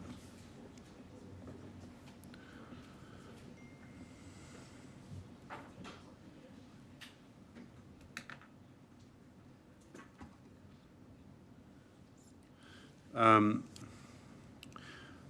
think Jeremy is speaking to the reports. I just note that the attachments are in the separate circulated attachments beginning on page 4, depending on which version you want, whether you want clean or showing the track changes, etc. So I'll hand over to Jeremy now. I recommend the clean version because the track changes one is pretty messy. So I won't say much about this. We have had a couple of workshops or a couple of briefings on this back in March before my time, and I'd like to just mention here Claire's role in pulling this together, but also Coral's role in pulling this together, because much of this report is from that period. So we had a meeting in March, another one last month. The Code of Conduct you inherited, and it's up to you as to whether you want to adopt your own one now, effectively. We have talked in the past about this being a model prepared by LGNZ, which was prepared 2 or 3 years ago, and we're sort of catching up with that. But also that the world is changing, and that the potential changes to the Local Government Act may mean that the Secretary of Local Government, the CEO of DIA effectively, can issue a standard code of conduct, and you have submitted on the draft. Where that gets to in the legislative process, both the Act itself, the changes to the Act, and then whether they end up with a code of conduct which they feel comfortable rolling out across the country, being the Minister and the Secretary, I don't know. So at the moment, if you made this decision today, you would have your own one for a indeterminate period, which might be 6 months, it might be 5 years, I've no idea. There are a couple of decisions to be made on the front page. One is whether you want to have independent investigative reports binding or not, given the submission you made to the central one. I imagine I know the answer to that. And then whether you want to resurrect the committee to hear such things if those are not binding. That's your call. Just a question. So that has to be an independent committee to hear those issues if it's non-binding. Is that correct? No, it can be council, and it used to be council. The problem that occurred, and there's some lived experience around the table, or online potentially, is that council includes potentially both the complainant or complainants and the respondent or respondents, and it gets kind of messy. So the previous elected council, not the commissioners, but the elected council created a committee process where they had 6 independent people looking at that process. At least, I think 3 at a time was a quorum to create that committee. And what you're asked here is, do you want to, if you want to go down that route, do you want to create that committee now, or do you want to wait until you've got an issue and then create a committee? Clearly, time may be of the essence in that situation. It might be tricky. But you don't have to have a committee. All right, have we got any other questions around the Code of Conduct? Deputy Mayor. Thanks, Mayor Mahe. I think you suggested that currently some things come up and they're dealt with between you and Māori. Is that how, if there is any questions, is that how we're dealing with them, or are things just not coming up in the last year? Has anything come up that would need to have these initiatives in place? I haven't had anything over my desk, any Code of Conduct breaches. No, nothing significant enough to warrant Code of Conduct, no.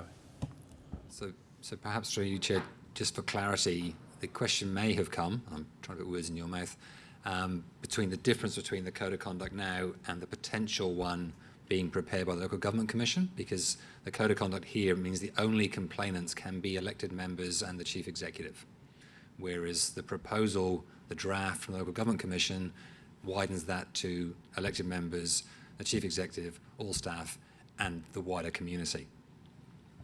No, my question was purely status quo. Has anything come up? So just to see what we've got there. Thank you. Yep, Councillor Taylor. The previous committee, who made it up? Who was it? I don't have the details, but it was 6 independent people they were looking for. Steve may remember who they were. and it was disbanded at the end of that elected council. Extended the question, how long did it take to gather them together, and do we need 6? I don't actually believe we ever used that group. So there was a group of 6 that we could call on. We'd only ever call on 3 if we did. So it was never used. Steve, Councillor Morris, are you, or? Yeah, the Chief Executive answered correctly, Cool. as always. Thank you. Councillor Crowther. What do we have to change now to be compliant? Because I understand, I'm informed, I've sort of looked through, I can't kind of see what's required change to the status quo. There's no requirements under this one, so this is not like the standing orders where there's a couple of bits of legislation have gone through. The standing orders, you've operated underneath them for the last 11 months. You could carry on operating under them. There were some things, this was to bring it up to speed effectively, and there were some bits and pieces in there which you discussed back in March, but there's nothing compelling you to make this decision today. And just as a reminder, if you do want to change it, it requires a 75% vote, so that's 8 out of 10. We've got the option in the report of formally sticking with the status quo, but of course if you don't opt to change it, you stick to the status quo anyway, so it's like a conscious decision or an unconscious decision.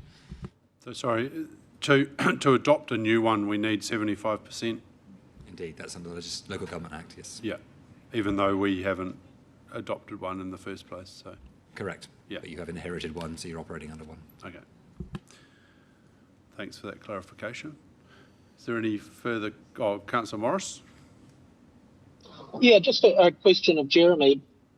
Each triennium, a council has to adopt a code of conduct, and at that meeting, which may in fact be this meeting, the council can adopt a code of conduct which is 50% plus 1. Is that correct? But subsequent changes to the code of conduct have to be at that 3/4 level. Is my understanding correct? I haven't got that understanding in my head, but I also haven't got a piece of paper in front of me to completely clarify. But my understanding was you inherited what you've got, and then any changes after that, and Claire's nodding at me, and she's been doing this longer than I have, means that you're now into the 75% territory.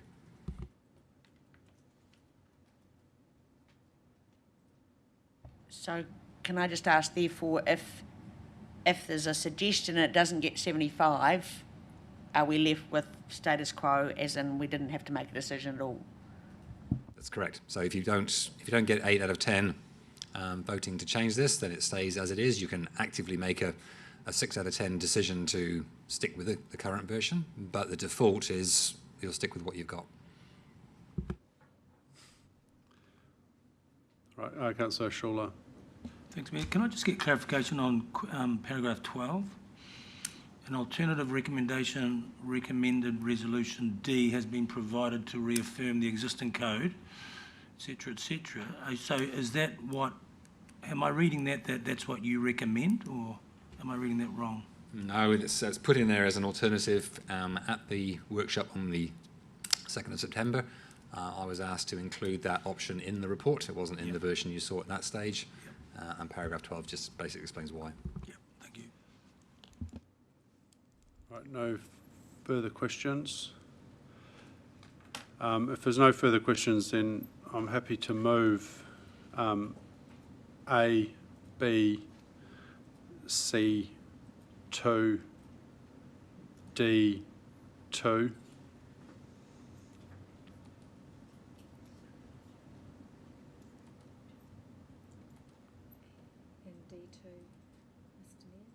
Yep, D2, yeah.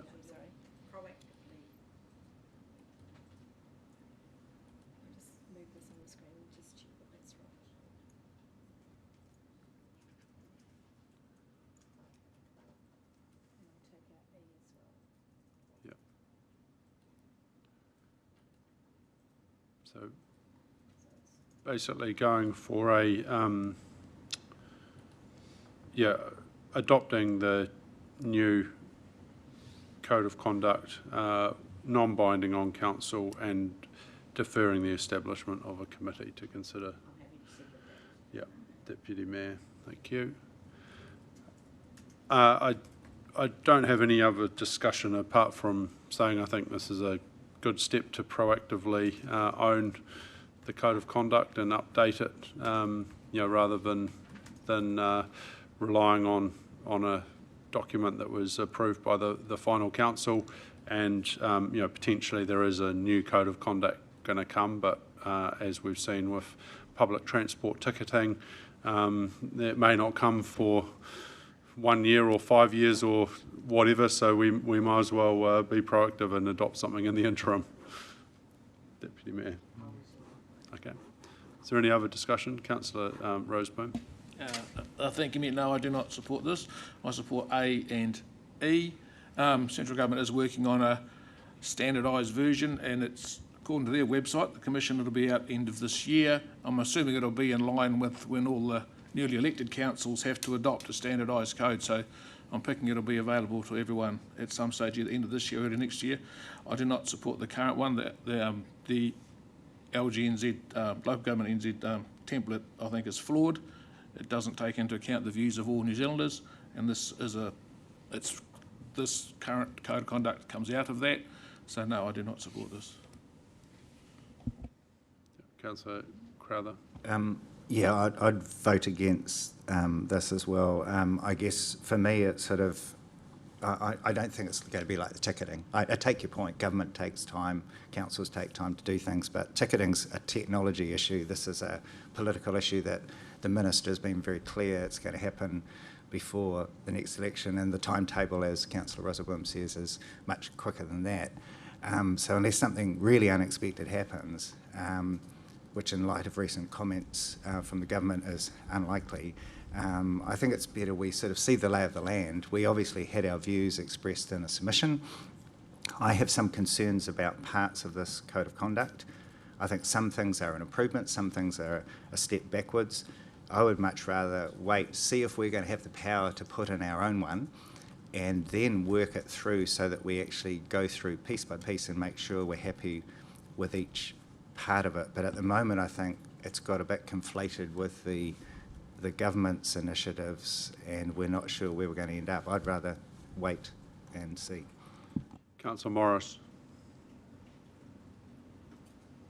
I would urge our officers to check the advice around the 75% adoption. Notwithstanding the fact that I'm happy to be proven wrong, as I frequently am, I do have a feeling that council can adopt by a simple majority a code of conduct once a triennium. So I would urge staff to check that and report back. That being said, I don't support the LGNZ template. I believe that it is slightly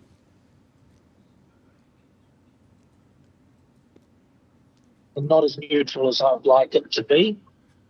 That being said, I support the existing code of conduct. We've been operating under it just fine, save that I don't support having independent people coming in and wasting ratepayers' money to decide on issues. But within the wider context, I'm not going to propose an amendment that be removed from the current code of conduct, because looking at my beautiful colleagues around the room virtually, I don't think we're going to have an issue. We're not going to have an issue over the next 3 years. So, that's a moot point. I support the existing one.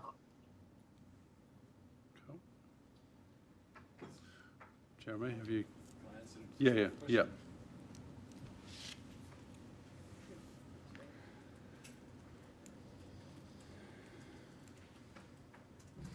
So, just in response to Councillor Morris, Schedule 7 of the Local Government Act talks about Code of Conduct, paragraph 15. A local authority must adopt a code of conduct for members of the local authority as soon as practicable after the commencement of this Act. Full stop. So that's the first code of conduct, which would have happened sometimes back 2002, 2003, 2004. And then all amendments to that require the 75%. Thank you for that clarification. Is there any other discussion? Councillor Carratt? I'm also with Councillor Roseboom and Councillor Crowther. I'd prefer to leave it default to the current and then address it later in due course when the government makes its decision. Okay. I think we're going to have a... Councillor Schuller? Okay. No, I do support previous speakers. I disagree with, and certainly looking at, I think there's paragraph 7, failure to adopt may undermine public trust, deferring adoption prolongs reliance on outdated frameworks. So I get that. So my view is that if there is change and there's work going on at central level that's aligned with new term of officers coming in, and that for now, I'd be happy to leave it as it is for now, but certainly would be wanting to address it in the future, as and when the other information comes in. All right, I'm going to put it to the vote because I think it's going to be a failed amendment, so we might as well, or it's a failed motion, so I'll put it to the floor now. All those in favour, please raise your hands. And those against? No. So that hasn't received the 75% support, so that is a failed motion. Have I got someone prepared to move A and E? Yep. Well, we do, but I think we can. So this can be accepted with a 50% majority. That's correct, Jeremy. Is that process? We can accept A and E with a 50% majority. That's correct. Yeah. It also is correct. It's the default position. Yeah, it is the default, but I still think it's good to be proactive and actually make a decision. So, Councillor Baker will second that. I ask all those. Does anyone else have any further discussion? No. Yep, Councillor Baker. Just quickly, Councillor Roseboom, I'm prepared to put a pie on the line if you are, if you think that this code of conduct is going to be ready by December from central government. I won't go quite that far, but it is stated quite clearly on the Local Government Commission website by December 20th.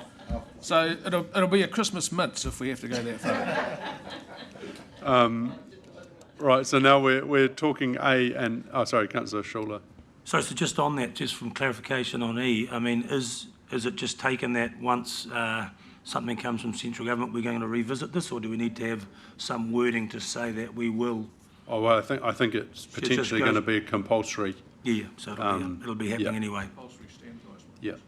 So, we'll now put to the council that we're receiving the report and reconfirming the current code of conduct. All those in favour? Those against? Aye. That is carried. Thank you. All right, we are just going to have a break. We will have 10 minutes and come back at 11:20. Thank you.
Right, welcome back, everybody.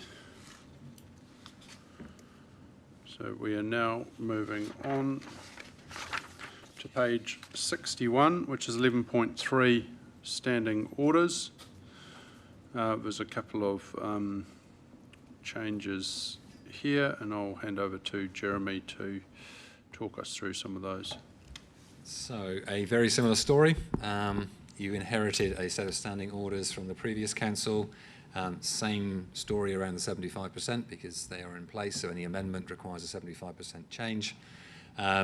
Same workshops or briefings in March and September, which have created this. Same shout out to Claire and Coral for helping with the report. And if the same question as far as what has to happen, not a lot. There's a couple of changes which are bringing new legislation into place, but of course the legislation is there anyway, so you can't opt out of that.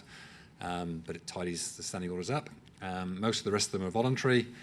If you run down through the, whatever that is, 22 points in the draft resolutions, there's probably about half of them which are change based on your feedback through those earlier processes, and others are conscious decisions to retain something the way it is. They're all up for grabs. And the or at the bottom, the or C, is again a request to put that in just for clarity. If you wanted to make a conscious decision to stick with the current standing orders, it's there for you. But if you made no decision on the first one with a 75% vote, then it would be a default back to what we've got anyway. The situation on the bill, the Systems Improvement Bill, is a fraction different. This one has been sent to Statistics New Zealand, to Standards New Zealand to draft up something. The whispers we're getting is that that's on a slightly slower time frame than the version of the Code of Conduct, which you've seen the draft of, obviously. So potentially a standing orders maybe later in 2026 if the bill gets enacted as written at the moment, and then the Minister decides that he wants to ask Standards New Zealand for that version and approves it, and the Secretary issues it out. So there's a fraction more, a few ifs and buts on that one, a bit further down the line.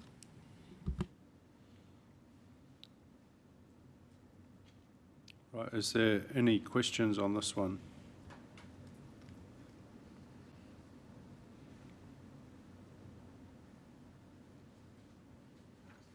Yep. Councillor, Deputy Mayor. Just for clarification, so the where we're saying we're going to change the quorum provision, so this is on point 9, 1X, add quorum provisions which enable members to be counted towards a quorum when attending online. Was there any issue with voting?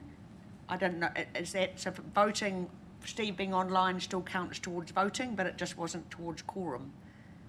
Yes, though obviously the quorum conversation comes first, because if you haven't got a quorum, then you can't proceed to a vote on something. So if you had 4 of you in the room and 4 of you online at the moment, we wouldn't actually have a quorum. No, but so if you had a quorum, yep, but you were voting, the votes of the person online still counts to get 75%? Absolutely, yes. Right, thank you. Councillor Crowther. Just trying to follow, like with the track changes on some things, you've tried to highlight the key changes, is that right? But not all, because there are some that have changed from the current standing orders, and I'm just trying to understand what is and what isn't highlighted. Yeah, I haven't got that in front of me, and I can't comment on that, sorry. Have you got specific ones? I mean, well, for instance, one of the things that seems to have been added is that in the public forum, if the speaker is criticising elected members, then there can be a restriction according to the standing orders, and that wasn't there before. So where are you? 15.2. 15.2. So now it's under 15.2C. So I'm just kind of thinking, for things like that, what is that part of the LGNZ additions, recommended additions or whatever, or is that something which TCC has come up with, or? So the current one says 15.2 restrictions, C, the speaker is criticising elected members and/or staff. And the old one says 15.2, the speaker is criticising staff. So, yep, there's a change there. There are a few little things like that, and I guess is the point that you were making that you didn't see that as a significant issue by lack of highlighting, or was that just a technical? Or it may just have been missed. Yeah. Okay. Okay. Well.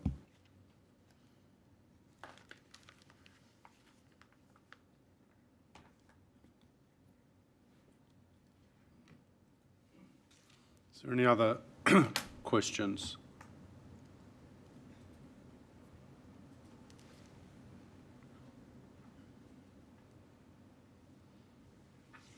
All right, if there's no other questions, oh, sorry, Steve. Yeah, thank you. Just a question for Jeremy. If we chose to go with the status quo standing orders, could we then also resolve B 20? Sorry, you just cut out B2 through to 22. B2. And make the, oh, sorry about that. Yeah, so could we, from B2 onwards, could we then, if we decide to stick with the existing standing orders, could we resolve to make the changes from B2 onwards? Obviously, the references would change slightly, but we could do that. Is that correct, Jeremy? We could amend our existing standing orders to reflect the change in committee names and other such matters. So my understanding is you're looking to adopt B2, B3, B4, B5, B6, right down to B22, but not B1. Is that what I'm hearing? Yes. Correct. And but you'd have to do C first, I think, whichever one is retaining the existing standing orders, but amending them to take them to account the changes that have happened. Well, no, I think through you, Mr. Mayor, that as soon as you do one of the Bs, then you are amending it, you're not retaining it. So that would be a B amendment.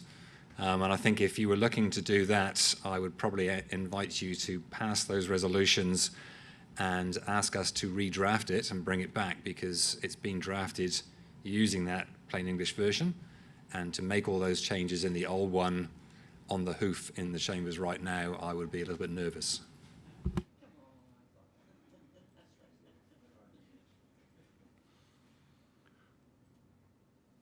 So, sorry, just to try to understand that, what is the fundamental differences between the old ones and the LGNZ plain English version? I'm guessing a plain English version is supposedly simpler.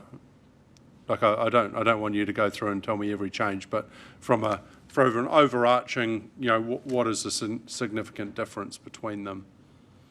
And I would have to go through that one 70-page document with the other 70-page document, because that work was done back in March. So I wouldn't be able to commit to that right now. Okay. Yep. Can I ask Councillor Morris to maybe expand on why he would want to do what he's suggesting? Councillor Morris. Thank you, Mayor, and thank you, Councillor Taylor, for the opportunity. I don't like those standing orders that have been written by LGNZ. My personal view is that they are political rather than neutral.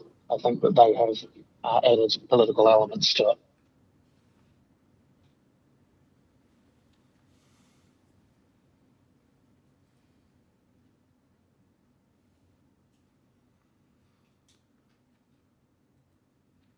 All right, so if there's no further questions, I'm happy to ask for direction as to where people want to go on this one. Yep. Okay. I'll second that.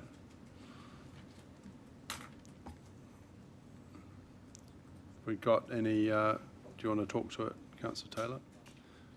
We got any discussion? Yep, Councillor Crowther. Yeah, I kind of, on a matter of principle, I couldn't support it as it is. I guess the key thing that I would, not die in a ditch on, but I would weight very heavily is what I mentioned under that 15.2. I think I was having a dinner time conversation at home, and my teenage daughter sort of said about that, I asked for thoughts, and not criticising elected members and staff, she said, but that's completely goes against democracy. I thought that summed it up quite well. That, the whole point of us having people come into a public forum is not to come and praise us, is not to come and kind of go, you're going great, you just keep doing what you're doing. It's to point out to us things that we inevitably will collectively get wrong, in their opinion, bearing in mind it's their opinion. Because most people are not motivated to come all the way into council, find a park, whatever, catch a bus, and then to say, great, keep doing what you're doing. As much as we might love that, the whole point is normally they kind of get a bit worked up about something, and we heard one this morning, people's lives, and the actual wording there around criticism, if you strip it back, to me the objection I have is that it's already covered in other parts of that section of the standing orders, that they can't be disrespectful, etc. Of course the chair can shut them down if they're going to be calling names or anything untoward. But the fundamental issue is, I would personally like to see them able to criticise staff, because it doesn't have to be personal. It can just be a staff decision. The way it's there now, I respect that the Mayor and the Chair will probably interpret it that it's fine so long as they don't personalise it, and I understand why we don't want to allow the public to come in and personally attack staff. That's not acceptable.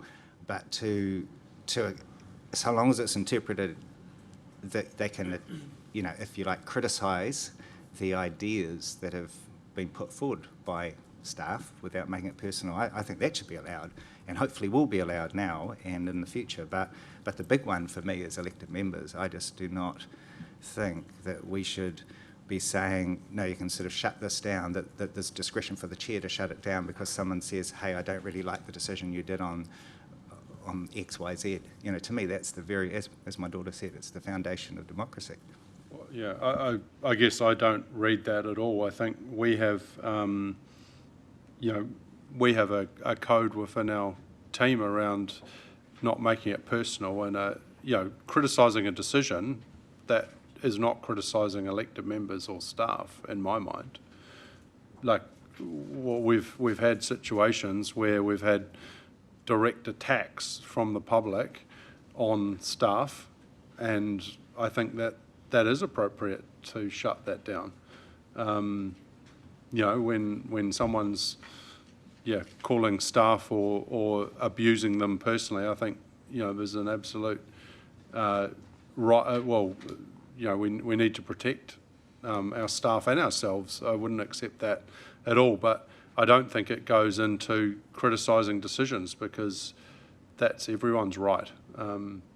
But if they're saying, you Councillor Crowther, you've screwed up, that's inappropriate in my mind.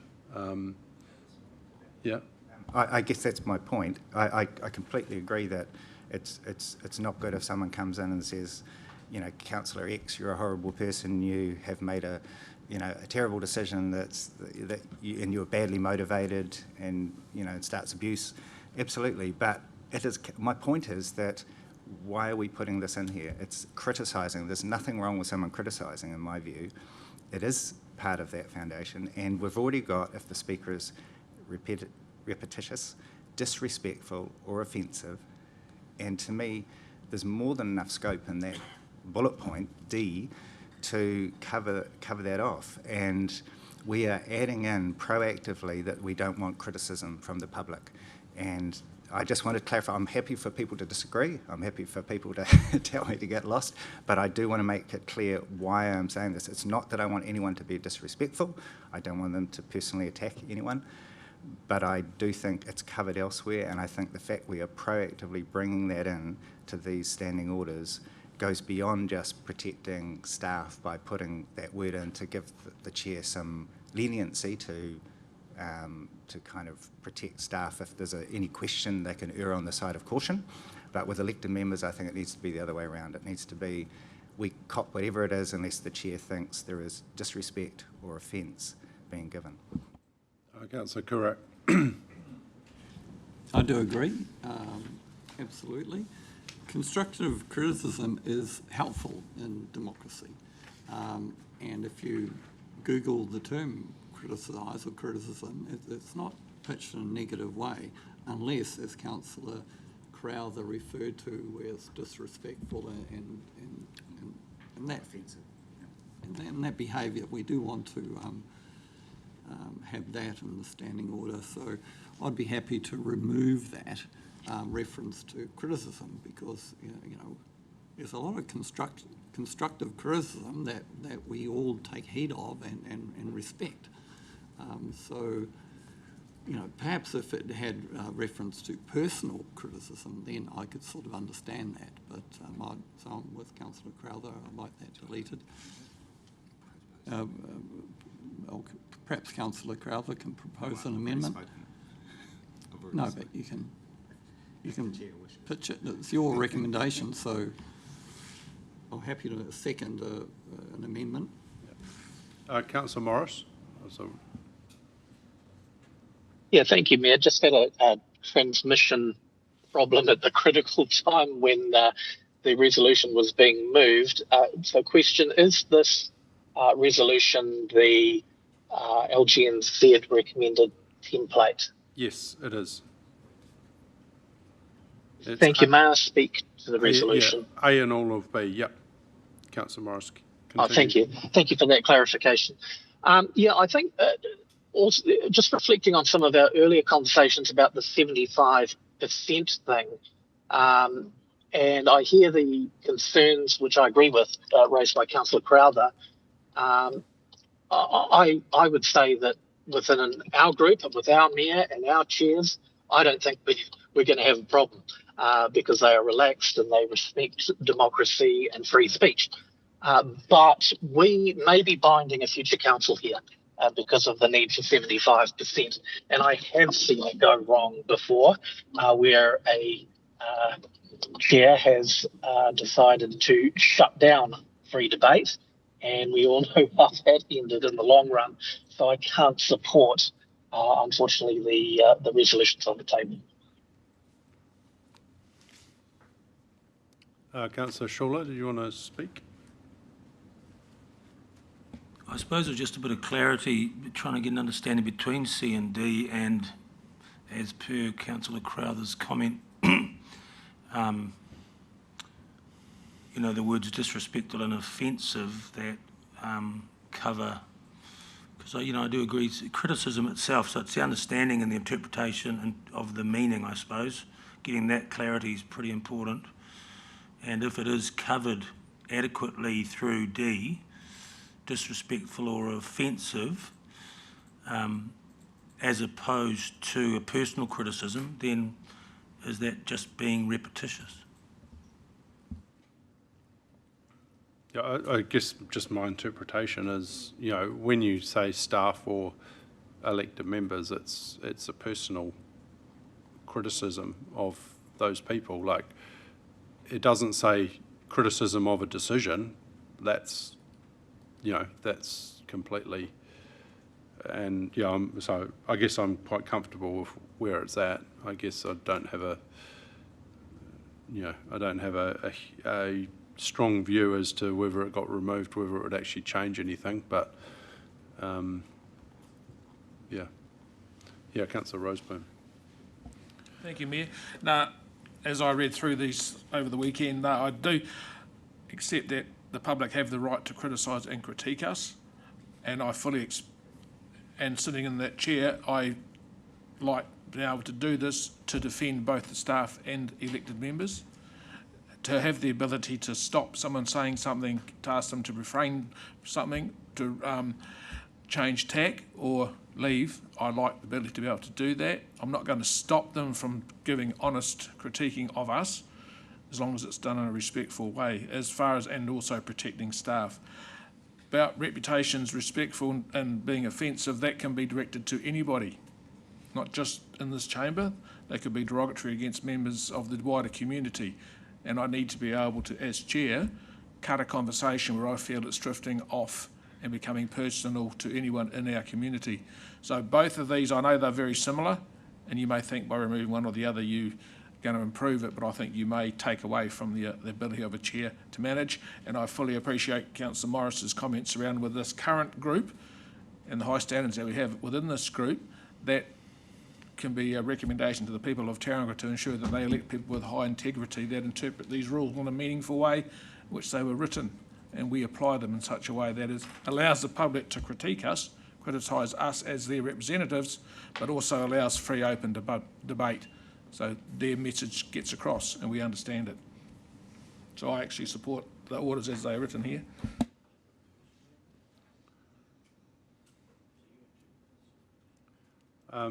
Is there any other debate or discussion? Councillor Crowther, do you want to Propose an amendment, you mean? If you want you to, allow yeah. me? Yeah, I mean, I would actually propose, given where the meeting is at, I would like to say that we revert C to its previous wording, which is just referring to staff, so remove the reference to elected members. And given what the Mayor and others have said, I would at the same time put in personally criticising staff, because I think that's what I keep hearing around the table from people who are chairs. So I'm not a chair, so I understand you want the ability to shut down people who are doing more than being repetitious, disrespectful or offensive, but are personally criticising. So happy with that, but I don't believe that should be there for elected members. So that would be my amendment, would be to put that the speaker is personally criticising staff and leave it at that. So that would be my proposed amendment. Happy with that. Second. Okay. So if we just... Thank you, Your Worship, for the opportunity to put that. Right, so we've just got a slight amendment. Is it 15.2? 15.2. Yeah. And one line in 15.2.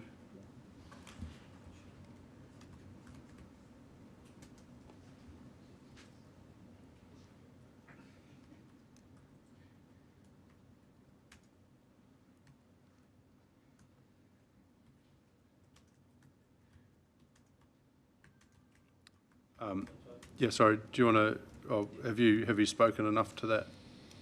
Yep. I think I've... And you want to speak, Councillor Curran? I think it's a good amendment because we don't want to limit personal criticism about us. We're politicians. We put our names up to be, potentially criticised.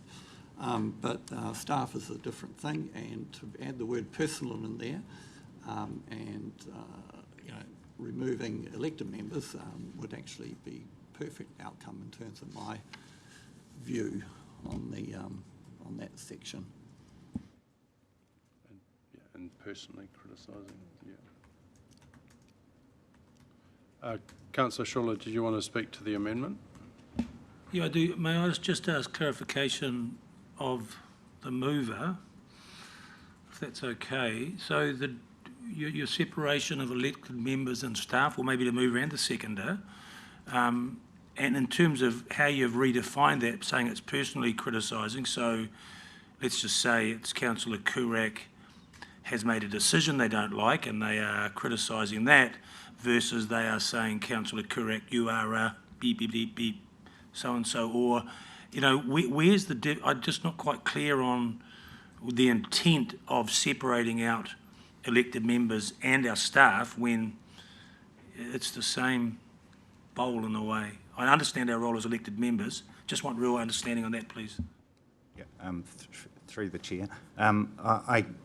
I guess for me it's that if someone wants to come in here and say you're the most useless councillor we've ever had in Utamotai, then I'm quite happy for that. Like that's their opinion, and we should be encouraging that. And my question would be why, in particular, and if they got the list done, I might go and have a meeting with them and see if I can do something about it. But if they come in and say, you know, we think that, you know, a particular general manager or some staff member, this person X is, you know, a horrible person because they came and, I don't know, gave me a parking ticket, whatever it is, you know, that's not really the scope to me that we should be allowing.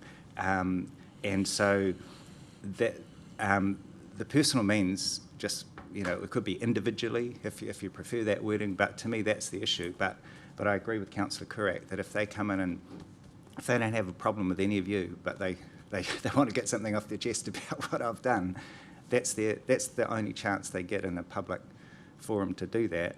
And even more generally, I completely concur with Councillor Morris. Like I've seen from outside council what can happen if chairs take a certain approach, and I don't have any problem with, in fact, today is a great example where the Mayor has been incredibly generous in allowing this amendment to be put, and has been very kind to allow you know, later comments from the public forum. So I don't think anything will go wrong with this council.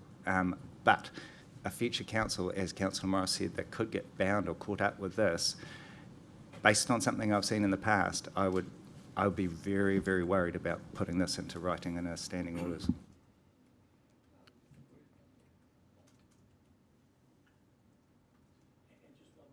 Mayor? And then, so following from that, Councillor Crowther, the next one, D, that covers off, you know, saying stuff that's obviously not acceptable, full stop. Yes. Councillor Morris. Thank you, Mayor. I support the amendment, notwithstanding I don't support the substantive. So I'll be voting for this amendment, voting against the substantive. And I would also make the observation that the existing standing orders protect the chair's ability to call order to members from the public gallery and also his or her colleagues if they're saying things that are inappropriate. Thank you.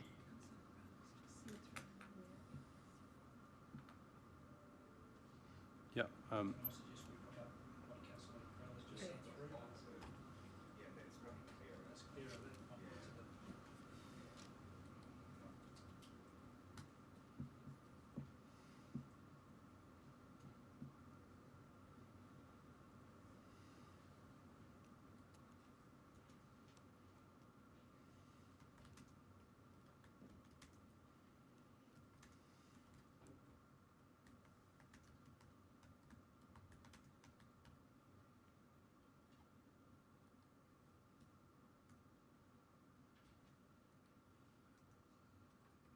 think we can just say change, like it's just amend to, and then the speaker is personally criticising staff. I think we amend, C2. Yeah, delete all that and then just put that in speech marks. We don't need the ad either.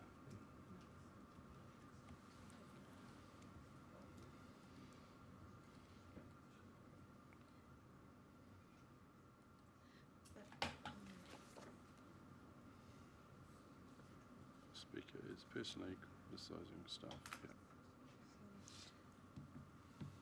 All right, is there any other discussion around the amendment?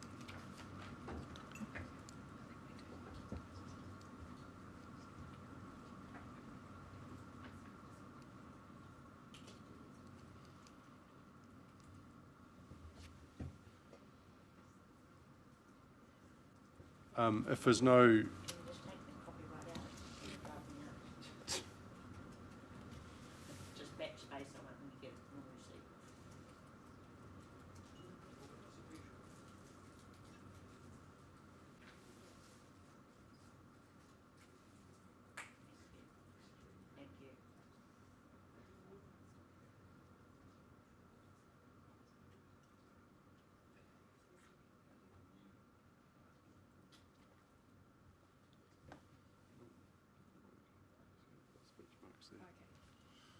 All right, so if there's no further, I'll ask, we're going to change C to the Speaker is personally criticising staff. And I ask all those in favour of that amendment. Aye. Those against? Councillor Roseboom. That is carried.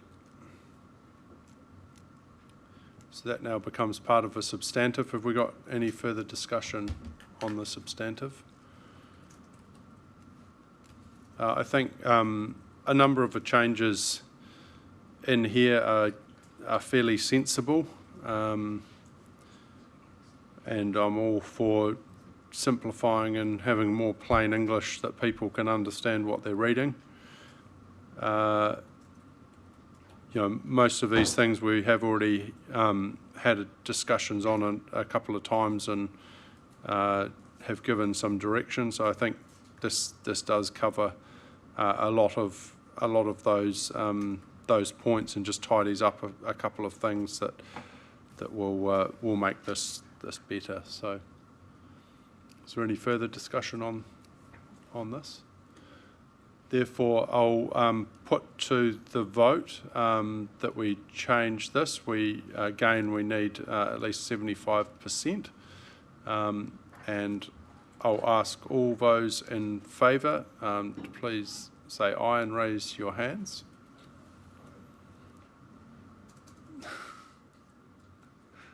And those against? No. So that is not. No, that just carried at 8-2. That did carry. Sorry. That is passed. Thank you. We'll move on.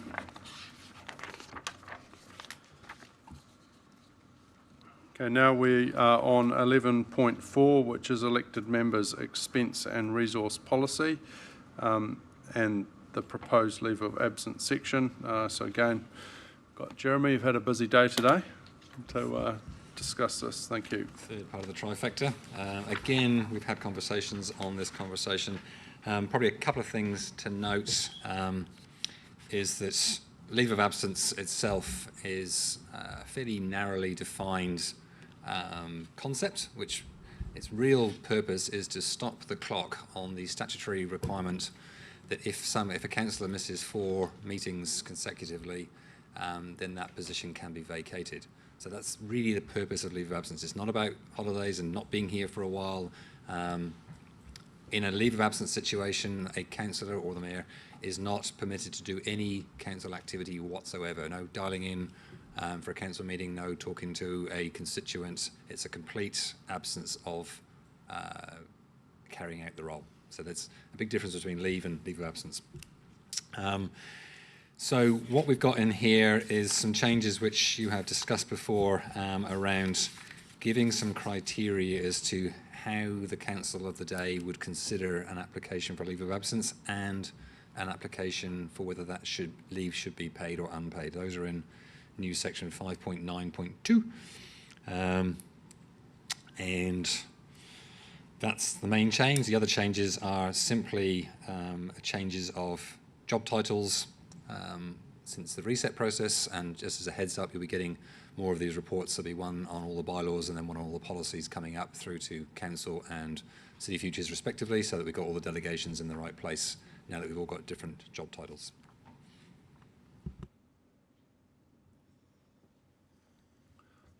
Right, is there any partai on this?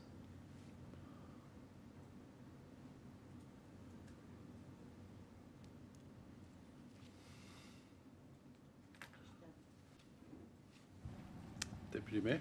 Thank you. So just again on that leave of absence, are we defining how the leave is approved, or because we talk about we know that 4 meetings without an apology, something kicks in. Under this, the leave of absence has to be approved? That's covered in the standing orders that you've just adopted. and the old standing orders. So the applications come through, for the mayor, come through council, and I think for councillors come to the mayor.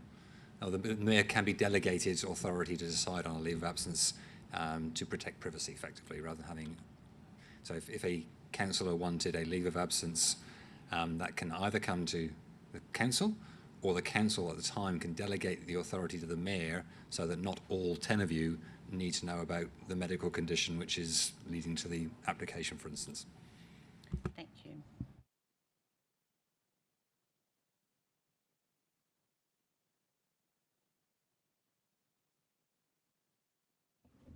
Can we make any changes to this easily? Depends what your changes are. Yes, absolutely. I mean, it's your policy, it's your resolution. So the recommendation is to adopt the stuff in red. If you want to change the things in red, that's fine. Cool. And just to note that this policy itself will come back to you literally within the next month or so, as we look at the latest determination from the Determined Remuneration Authority on salaries. You asked to delay that until other councils have been elected. Within that, there's a provision for amending this policy to cover home security for elected members.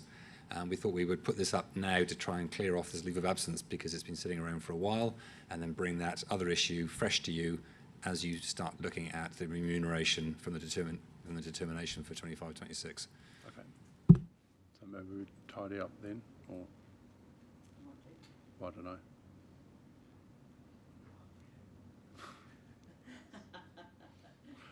All right, no further questions? All right, thank you very much. Oh, sorry. Sorry, Jeremy. Just point of clarification on the use of public transport. You can't claim transportation in the Tauranga City Council, but we do have B cards and are authorised to use those coming to council business, but that's obviously generally within Tauranga City Council boundaries. I just think it just those two seem to be a little bit misaligned, and I think we have got staff who are allowed to just use the B card for free to come in and out of work. So to me, that didn't look very aligned. No, and the first draft of this was written before the B card process was in place. So, and this is testing my memory of fraction, Mrs. Jones might be able to help me. But the intent was previous councils didn't want, because it's a small geographical district, councillors claiming mileage or any travel expenditure in a very small area. It's not like we're Southland, where people are travelling 200 kilometres just to get to a council meeting. My gut feel is you're right, it's a bit misaligned. So can we leave that one, and we'll deal with that on the 18th of November when we deal with the security and the remuneration? And is that when we're going to deal with the Or maybe just accommodation allowances? Yeah, just flag that. Yeah. Now? Yeah. Yeah. So the other clarification I had on the accommodation and meals. I think that having a limit to me isn't sensible. I know from an admin perspective, having used those in a previous organisation, it's actually harder if somebody. Truthfully, if you're staying at a hotel and you want eggs on toast, you're going to be charged more than $25. If I've charged $28 and then I have to pay my $3 to cover it, that's actually more cost to Marty's organisation, which we're trying to be efficient, so that to me doesn't work. I'm very happy we're transparent with our costs, and we've already said we're trying to be, we didn't say frugal, but we are intending to be, to make sure we are looking at sensible costs. And I think likewise the dinner at $50 is quite a tough one if you're out with a group of people, to say I'm not going to pay for my share of the potatoes because I'm not going to have any and it goes over my $50. And I also think at the end of that, where we talk about the fact that an elected member's ability to claim any daily or overnight accommodation expenses ends at the conclusion of the conference or forum. If we're in Christchurch at a local government conference, it quite often finishes at 5 and we don't have a flight that we can get home on. So we do need to be able to get home and probably have dinner that night. So that's just a point of clarity. We did Also comment that we didn't want to find we're allowed to stay for an extra 3 days, but I think the wording will just need to change for November, please. So if that's the direction of the meeting, we can bring those things as options effectively. You can leave it at 50 and 25 and 25, or we'll provide options for bigger numbers or no numbers. I think, something around reasonable, reasonable. I did have a look and found that MPs don't have a limit, and their spouses, they can spend $80 for dinner on their spouses. So to me, I think this is just not really reflecting where we actually are likely to be having dinner when we're going elsewhere.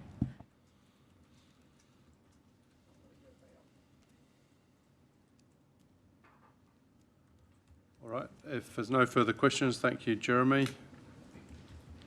As we've heard, this is, a sort of dealing with the leave of absence part of this, which will then come back to us and we can consider a whole lot more. As I think it's good to have some time and we can have some proper options to consider this properly. So we'll consider that again in November. So is there a mover and seconder of receiving this report and adopting the policy? Councillor Crowther, Councillor Roseburn. Okay, we've got changes, that's why we've got to receive it. Would anyone like to speak to this?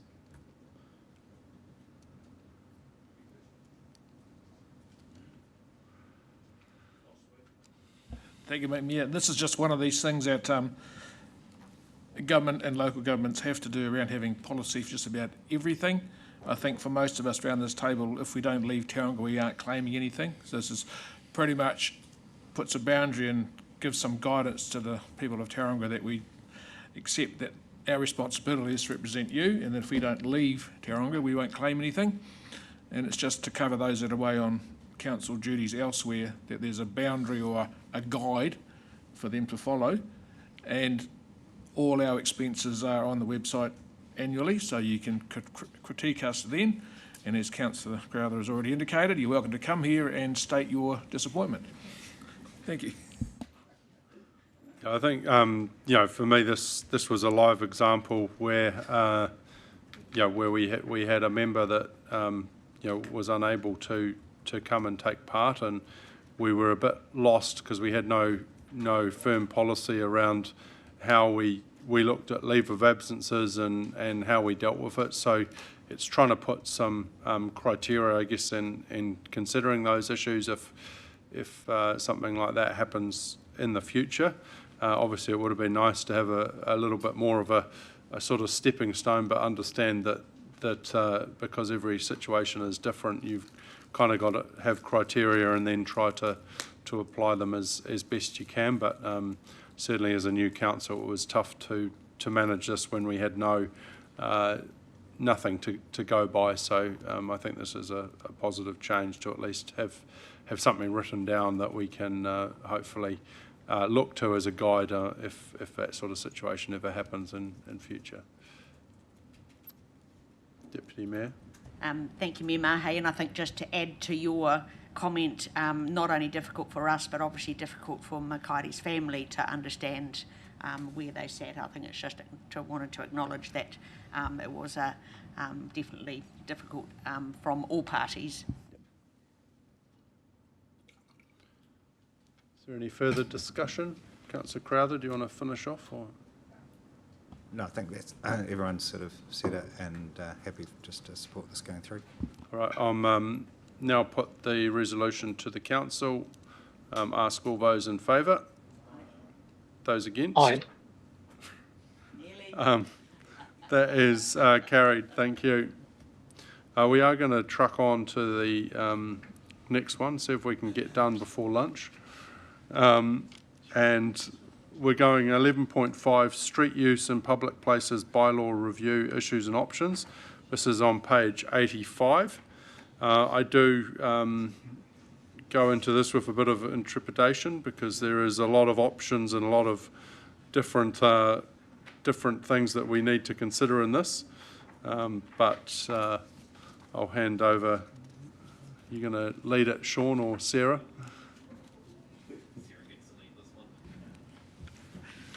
But not answer the questions. Thank you, Mayor.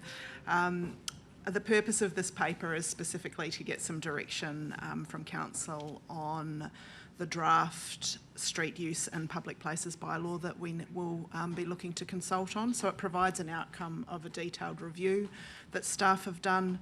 And as you mentioned, there's a number of options in the paper that we will work through. They mostly relate to how commercial activities happen on public land.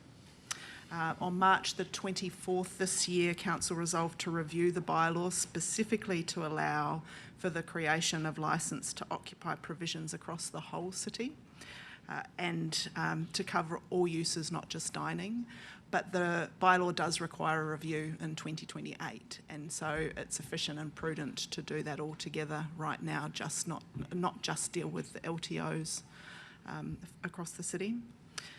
We've had 2 briefings on this, so hopefully you're across all those issues. We had a briefing in June and one in July, so we will take the paper as read, but if you would like us to walk through each of the options, because there are a lot, we can do that slide by slide, if that would help.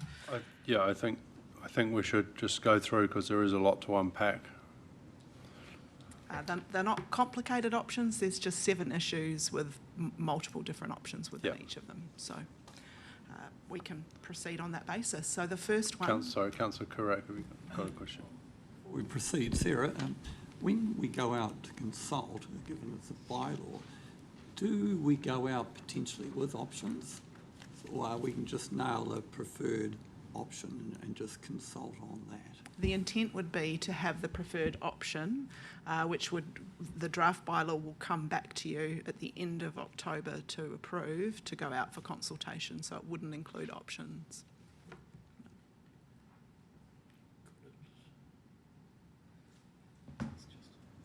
Sorry, through you, Mr. Chair. So the bylaw needs to have your proposed approach, but the material around that could definitely say, in getting to our proposed approach, we also considered options B, C and D, and they weren't preferred at the time. Please provide your feedback any which way. So you can invite that, but you need to have a proposal, a version of your own, as this is what's going to happen if the consultation comes back and you decide to stick with what you've got. There is that proposal in place.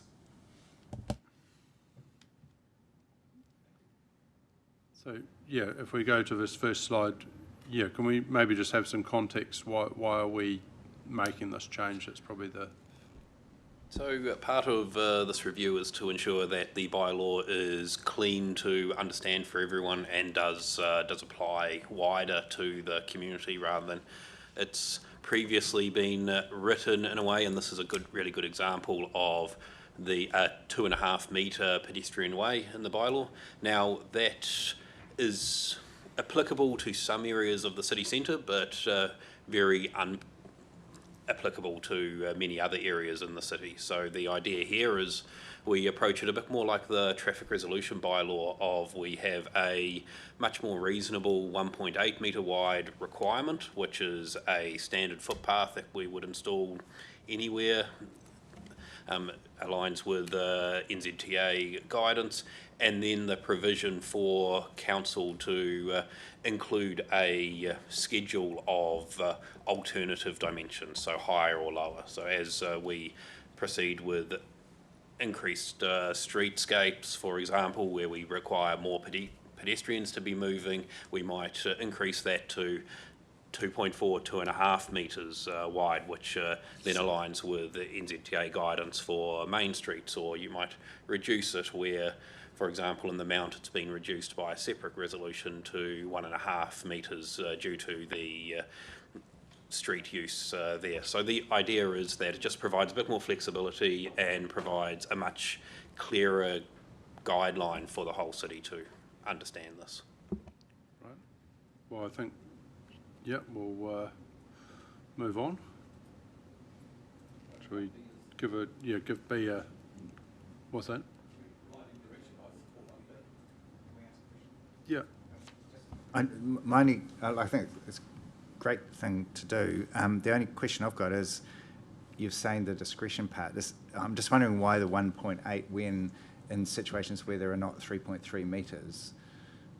Like, is it not better to put it in the option to cater for those situations where shop fronts don't have 3.3 metres of footpath available?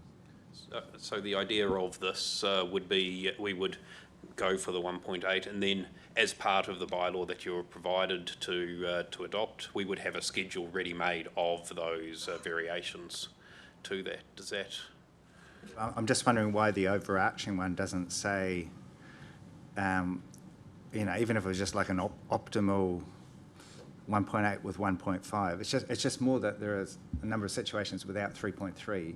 So wouldn't it be better to put that in the resolution itself, or in the Yes, so that's the idea of option 1B, sorry, is that it does provide, so currently 2.5 metres and up to 1.5. That is very wide, so that's what option 1B is trying to get I guess, but does that mean every time you do it differently, do we have to, it says unless otherwise specified by council resolution, do you have to come back every single time for all these, like I'm thinking of suburbs where I live, and would you just have to go time and time again because we have tried to, so we have looked at that, and just because of the way the Act is written, you can't delegate that, because ideally that, except that might be something that you delegated. The idea is that you have a strict dimension that can be enforced, because we do need something relatively strict in a bylaw, because if we start using words like ideally, then enforcing off a word that's ideally is quite difficult.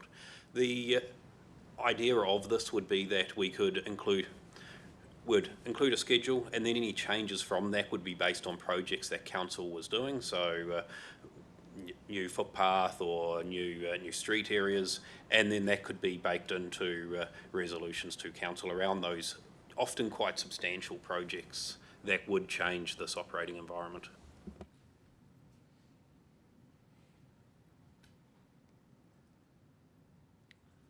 Right, next, so we're moving, I think, to 1B, if you just note that.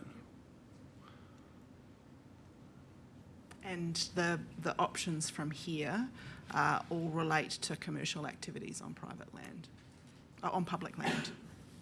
Okay, so that one seems like a no-brainer. 2B. I've obviously got no brain. What do you call a shop that is selling promotional services, or if we had a mobile sauna shop that actually didn't sell the saunas, it was actually you won them in a competition and you could come at any time, are they still included in your mobile shop? Under the current provisions, are they providing merchandise? No, they're not. No, but I think we should say that includes services rather than that can be sold or promoted, or promotional activity. So it can be a vehicle from which merchandises or services can be sold or are provided for promotional purposes. Yep, we can definitely look at that. Sold or provided, you don't even need to say for promotional services. I'm also thinking the radios that come along and, giving out drinks and things, you actually do want to include them, right? Yeah, they might be considered different than a mobile shop. In the sense that a mobile shop needs a license to provide that good or service. I think the bylaw still does have clauses about activities that are for promotional reason, like promotional activities, and currently the bylaw is to do that you need council approval. So the black bands that go around for the radio come and get council approval to give out drinks at Mount Beach. What's they called? Black Thunder. In theory, the idea of this clausing, we can definitely make sure that it's as inclusive as possible, is to align it with the definition of the Land Transport Act, so that we can enforce based on Land Transport Act, which comes with proper fines and the like for not complying with it, rather than under the bylaw and Local Government Act, we're a lot more restricted on how we can enforce the current definition. It's real. Cool. All right, so 2B. We'll move on. Yeah, so this is the big one, the reasonably contentious one. We haven't provided a recommendation for this, being that we, based on the previous, in particular the pedestrian way recommendation, we believe we can make either of these options work at a technical level and an operational level. So really it's up to yourselves to determine your preference of the way forward. Happy to answer any questions on exactly what those options are. So just wanted to clarify, we had a question around this. So currently, our LTOs, they get is it 1.5 metres free, and then... So currently within the zones they get nothing free. However, outside of the zones they get 1.5 square metres free, and then there's no real process defined apart from with council approval for any more than that. So yeah, it starts to fall into a bit of a grey zone after businesses outside of that 1.5 square metres need more or want more. I was definitely of the understanding that even in the zone, that 1.5 metre squares was not requiring any payment or an LTO. Yeah, so retail displays, and this is the other, so I think the next one is retail. Even for a table. I thought if it was just a little table and chairs within the 1.5, then that was okay. No, sorry. Yeah. Not in the LTs. So that's why we've got this issue 3, and then issue 4 is retail display, because currently they are nowhere near aligned to that use of space. So the idea here is that we give you options, and actually the two options between street dining and retail displays are very similar in that they allow you to align those two, because it does get quite confusing, I understand, of different uses get different rules. So option 3D essentially allows us to set some rules for any kind of business, whether it's dining or otherwise. We can adopt the 1.5 square metres free for anybody to do anything with, and that would apply across the city. Correct. So, 3D is just street dining, and then 4D does the same for retail displays.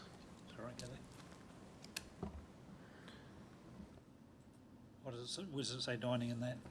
So this is under the street dining section. Oh, I see. Okay. We've split them out because in the current bylaw they're split, so but we could use the same wording so that it was consistent. Yes. So, and what's the 3D? I know it's in the report around, the consequence of that with our current LTOs. Is it significant? So we would have some businesses, in particular smaller bakeries and the like, that would no longer require an LTO to go through to operate, because they operate off less than the set area. So currently, working example would be using the 1.5 square metre set area as the example. There would be a bunch of businesses that wouldn't require an LTO. You would have a lower cost to businesses within the zone who do take more, because they would get that 1.5 square metre cost deducted, which based on current rates would be $75 per annum, given the $50 a square metre. And then yes, it would allow other businesses outside of those zones to pay for more, to use more area, whereas currently they are predominantly using that area without charge, but also often without council approval. So is there an advantage of, like, even if we said having an LTO, for example, even if it was a free LTO, is there any advantage in that from a compliance perspective or anything? Not necessarily, given that we have moved the pedestrian way, we're looking to move the pedestrian way to under the Land Transport Act, because that's predominantly the item that we need to make sure is being enforced, is the way that the pedestrian way is kept clear. So if we're able to do that under the Land Transport Act, which we can then look at associating fines to, then we don't necessarily need those small businesses. The risk is quite low. So we could, but based on risk and reward of that process, unlikely to be warranted at this stage. So if you went D and there's a business using 2 square metres rather than 1.5, they don't have an LTO, are you able to enforce that, or? Yes, we Yeah, okay. All right. Councillor Baker. Kia ora, tēnā koutou. 2 questions, and they'll be relevant for, excuse me, street dining and retail. What have Main Street said? Have they given any feedback? I can't remember on what their businesses and their people think. But also the implementation costs for 3D and 4D in particular. We're not losing out by that change in any way financially? So the Main Street feedback is predominantly that any new charges will hurt their businesses at this current time.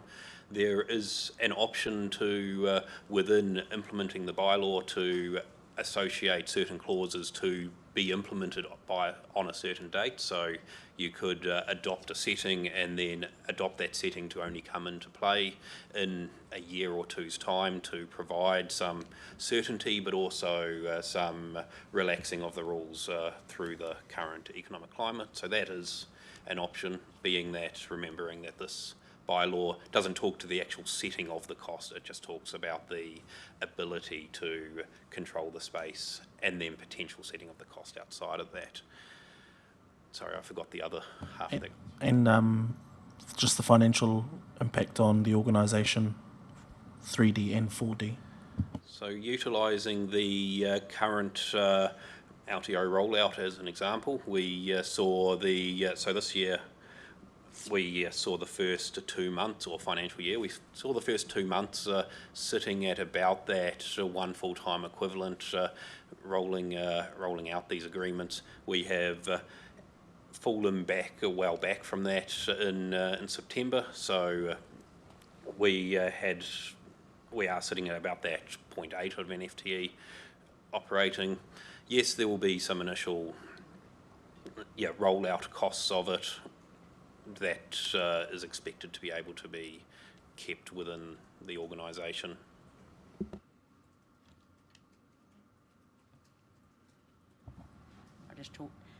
I just question the question that Councillor Baker asked on what the reaction of Main Street was. There's 4 Main Streets. Were you talking generically of them all? Because I'm pretty sure Mount Main Street has been pretty vocally against LTOs, and I don't think they have them in Papamoa or Greerton. So can we just be more specific about what the reaction of Main Streets has been, please? We reached out to all Main Streets and just the downtown Tauranga. Oh, sorry. We reached out to all Main Streets, all 4, and heard back from Mount Main Street and Tauranga, downtown Tauranga, and Mount Main Street were obviously really concerned, like they've expressed in the workshop, about the impact on businesses and just changing. That they've just recently had an LTO process in place and were feeling, I guess, apprehensive about having another change. And then downtown Tauranga, their main message was that they wanted any change to apply to the whole city, not different rules for different parts of the city. Yeah, Councillor Crowther. I might just be a bit slow at the moment, but why is there a disadvantage for the 2 options, C and D, for less scope to consider significant Māori areas and archaeological sites? I guess I think of it as 2 approaches where we ask people to seek approval, either through an LTO or a permit approach, or we set a kind of allowed allowance that's set out in the bylaw. And C and D are talking about sort of set areas that are defined in the bylaw. So there's a little bit less scope as opposed to someone asking, can I use this area? And there can be more of a detailed look at those areas. Yeah. Could you give I think I'm just missing, like, what's an example of where that would apply? Yeah, I mean, there wouldn't be, currently around, I think we've got about 80 significant Māori areas set out in our city plan, and most of those are actually on either Māori land, reserves or rural land, so it wouldn't be a big application, it's just sort of future-proofing it, and it was definitely a concern that we heard when we were doing some pre-engagement. Yeah, I'm still missing the key point, which is, are we talking about if the owners of Māori land wanted to put in street dining, is that what we're saying, or is it if the land is used for some other purpose? Like, I'm just trying to really understand, like, where this might apply in our city and how. So, using a bit of a hypothetical example, say Mount Main Beach was seen as and agreed by council to be a significant archaeological and site of significance, then the street dining on Mount Main Street, if the road was included, there'd be a conversation of, well, is street dining appropriate for use of that space? Under options A and B, because there's a licence, that would be controllable a lot easier than under C or D, where it would be allowed as a right per se.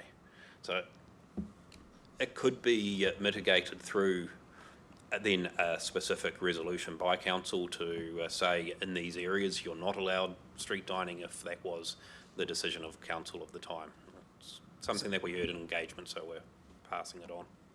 So through the chair, I had thought from our previous discussions that the LTOs applied only in commercial zonings, and I didn't think it applied to reserves and residential. But are we saying it could potentially, if we put it in a bylaw, it's another, we'd have to make another ruling on whether it applied to reserves and residential? No. So sorry, this is just for the street road reserve. So yeah. I guess, is there a commercial, I'm sorry to be pedantic on it, I just cannot I just can't picture in my mind, like, where an archaeological site or something like that, like where we've got a commercial zone, we've got a shop, and they're just wanting to, maybe in the suburbs in Welcome Bay or wherever it is, and, like, are we saying that that's a realistic thing? Because if it is a significant downside, that might sway what I think on this, but at the moment I'm thinking one of those options is worth considering, but I'm just struggling to understand, is there any real downside there, or is it just a really extreme hypothetical?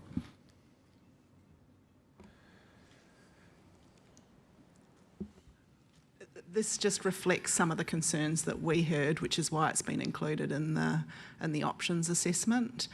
We haven't gone and done an analysis across the city on where this might apply and what risks might be there. And I think to Jane's point, this is just that you are potentially allowing some areas to be opened up that wouldn't be opened up before. Councillor Morris. Thank you, Mayor. Going from the sublime, which is Councillor Crowther's question, to the ridiculous, would expanding this to other areas of the city capture children who are trying to sell lemonade on the side of the street, or people who are selling a couch or object on the street? I'll jump in first. From an enforcement perspective, no.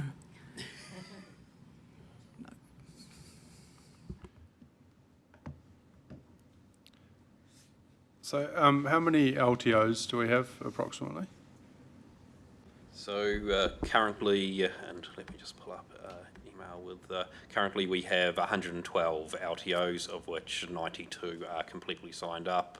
We have 17 with agreement sitting with them and 3 who haven't been sent an agreement. Predominantly that is because the business has recently changed hands and there's now a transition period.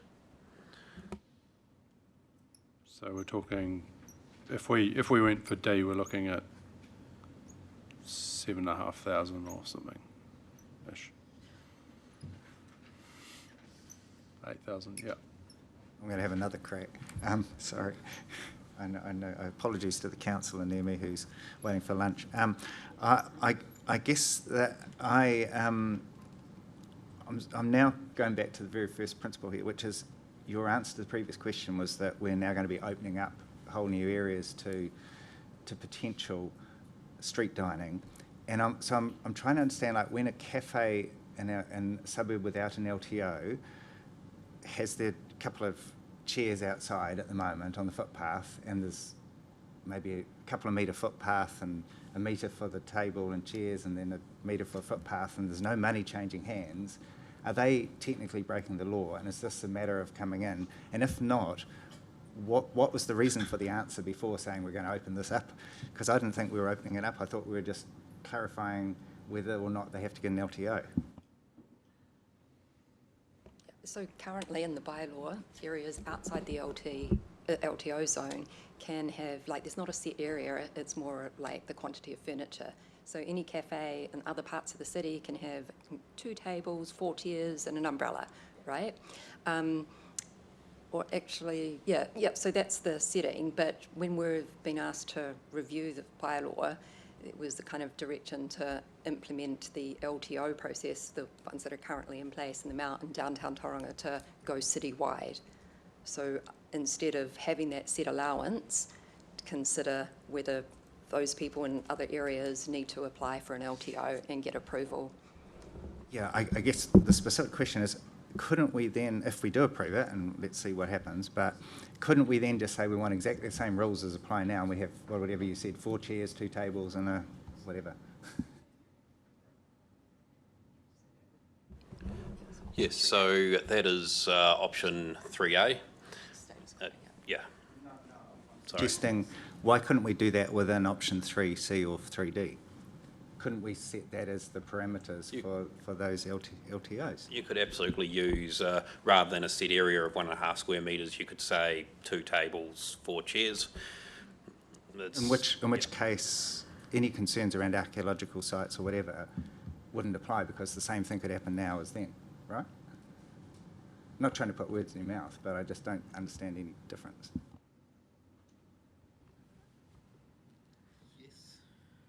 Yes, what the potential outcome of going to specific conditions around the tables, chairs and umbrellas versus the area is that it reduces the flexibility of the operators is all.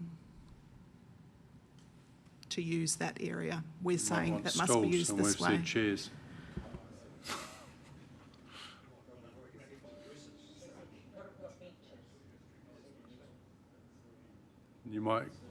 You might put two 10-metre long tables with 2 10-metre long benches. Councillor Morris. So, yeah, thank you, Mayor, and I appreciate that I'm holding up a scheduled lunch break. The issue, as I see it, with not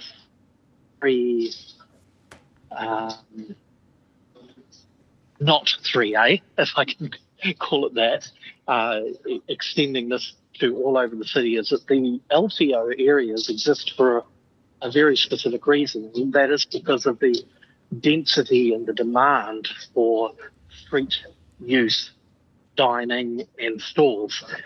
Extending this to all commercial zones or all zones in the city, in my view, adds a level of bureaucracy that wouldn't be welcomed by our residents, nor would it be necessary.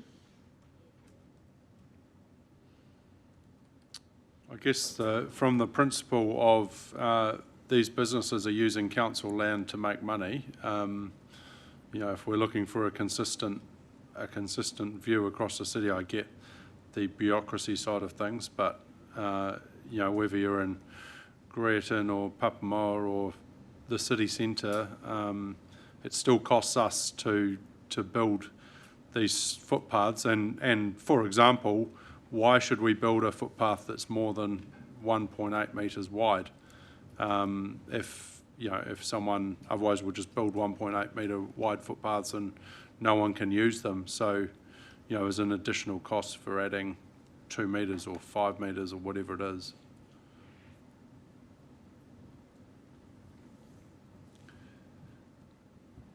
Yep, Councillor Schuler.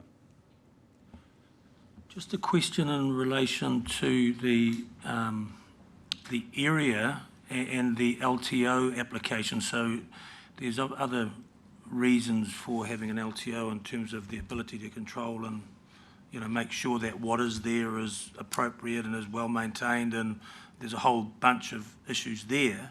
So materially and practically, and in terms of what you think's best for the city, I think there's a genuine, well, maybe there isn't, but, you know, there's a consensus of whether that applies or not. What's the difference between saying the first 1.5 metres you're on your own, there's no laws, there's no LTO required, so you've got this ongoing potential issue, versus saying, well, you need an LTO full stop, and the first 1.5 metres or the first 1 and a bit chairs is effectively zero consideration. How does that influence how we do what we do?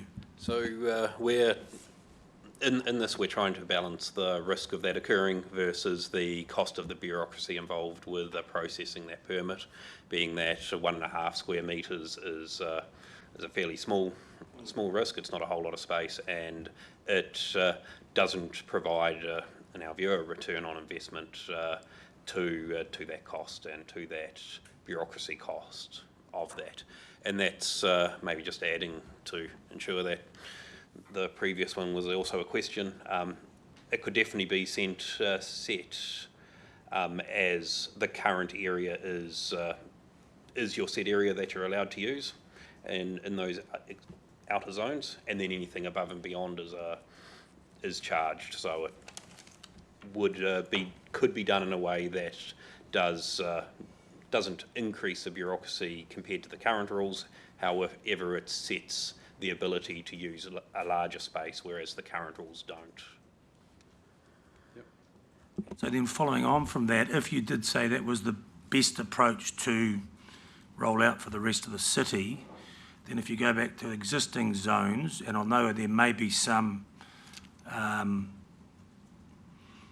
what's the word, inconvenience or a little bit of cost initially to change, but then if we're looking at equity, your thoughts on the concept of bringing that to the existing areas as well, so that we do then have at the end game the same across the city?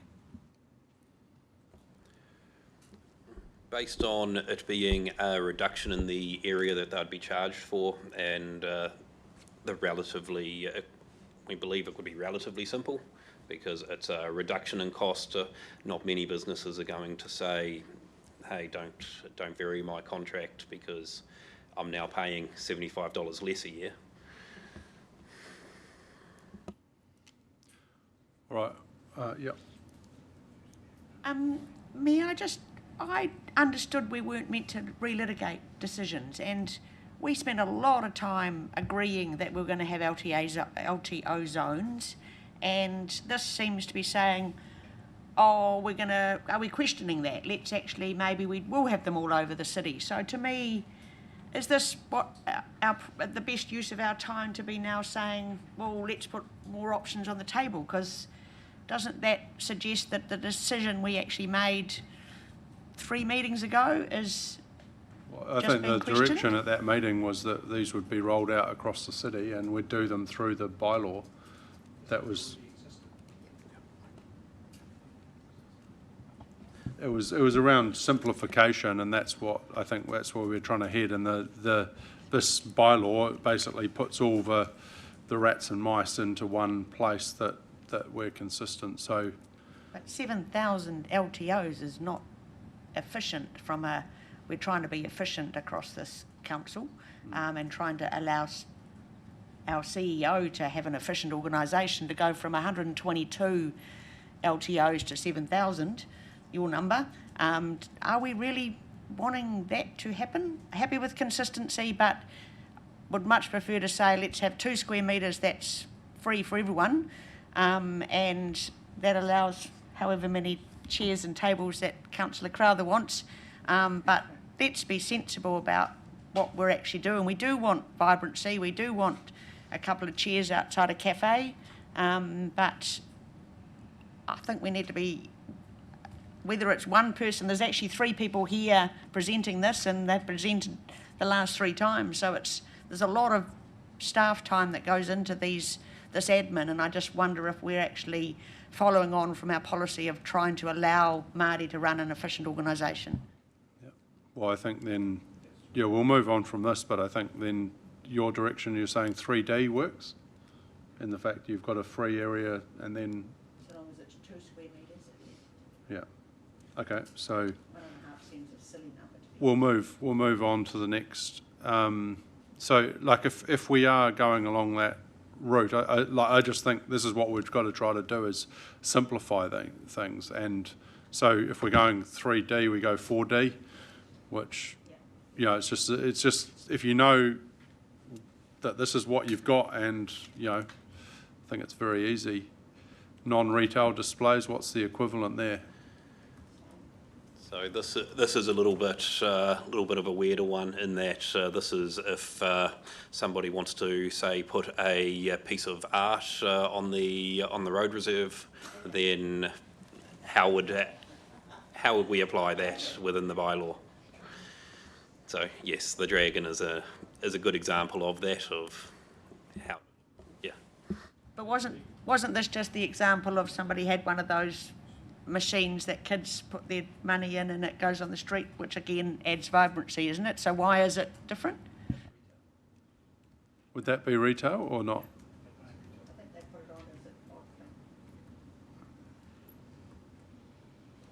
Yeah, so the would be looking at using, for example, the machine that you put money into seems a lot more like retail than non-retail.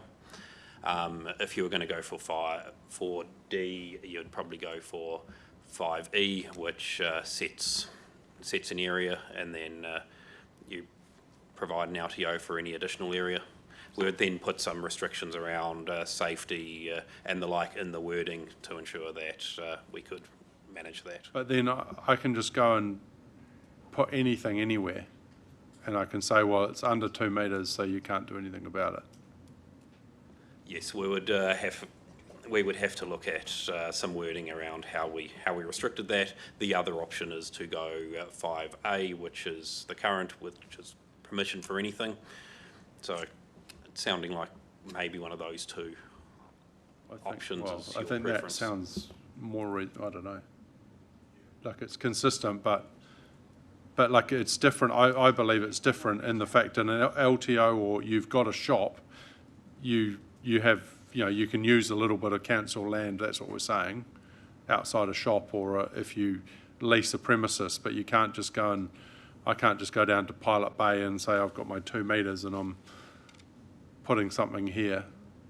Like, you have to have permission if you want to use council land, because you've got no, like, I think you're sort of saying you've got a little bit of a right to a little bit of council land if you're paying to lease something or you've got a contract to do it. I guess it's the same with like the wave over at the Mount. You could put something out there because you've got a license, or The mobile shop license. yeah, like mobile. Yeah.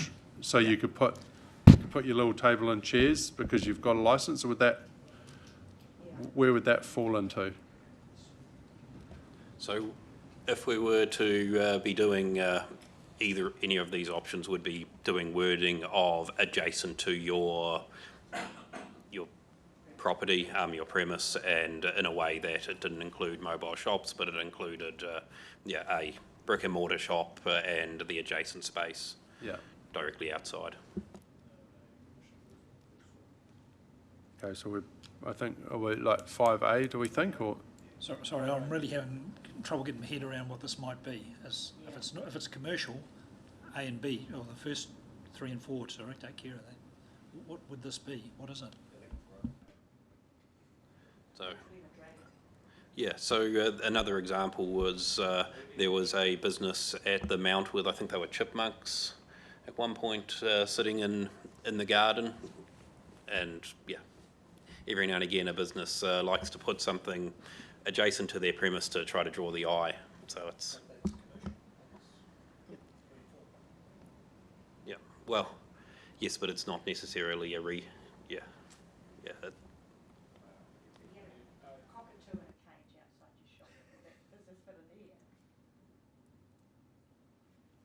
Well, I guess potentially 5E works if it's linked to, like, a commercial, if it's linked to a premises that are paying rates, like, that's really probably the definition. I don't want people just be able to go into Pilot Bay and say, it's within my 2 metres, so I'm all good.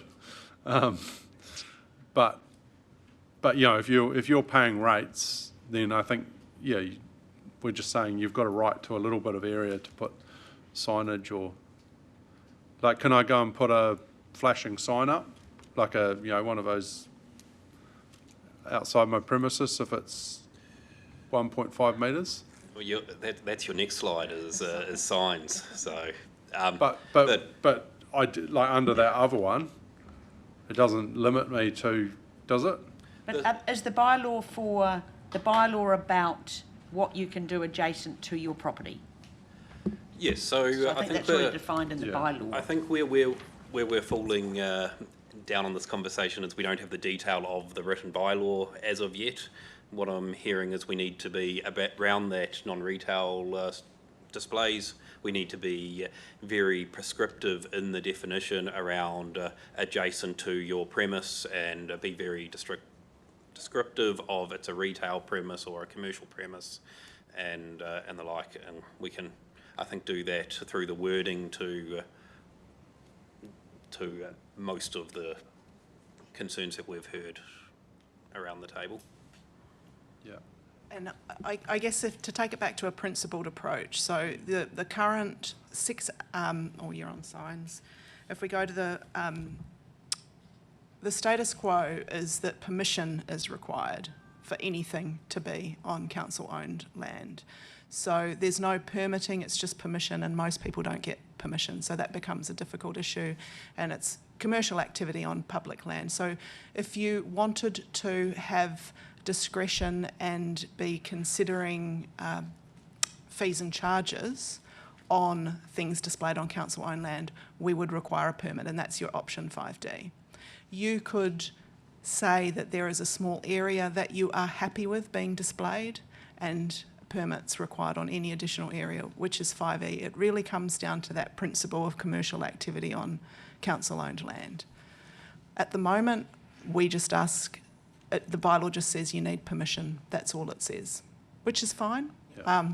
But if there's a user pays principle, it would be 5D.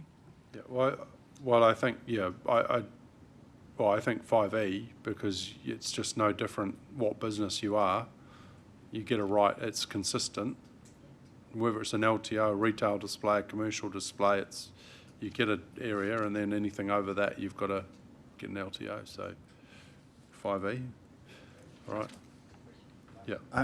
I mean, it doesn't literally say where, like adjacent to, like you talked about a ratepayer. Well, I think that's what the wording can. So, well, is that the intention? Is that because I'm thinking there will be contentious examples that people could pull out where it's like, hey, no, that's my space. That, like, as in, how would you think at this stage that it might be intended to be worded? From hearing the table, I think the view is that we need to be limiting what a non-retail display is, to ensure that we provide that delineation between a retail display, non-retail display, and a sign, which, and then also having some wording around directly adjacent to the premises. Not cover, just to be clear, when a group in the community, as has happened recently, come along and want to put an artwork on a piece of property saying, well, we are collectively, on behalf of many members of the community, coming to, it would be about a one-on-one, I own a property, I have some berm in front of my property or whatever. There's no limit on zoning or anything, it's just any property I can put under the Mayor's proposal for option 5E, that would be a non-retail display within the 1.5 or 2 or whatever I'm hearing. Adjacent to a commercial premise, or, yeah. Only commercial we're saying that. Is that right? That's what we're hearing, or what I'm hearing Well, around I'm the, not hearing that, around so the I don't table. know. Is that?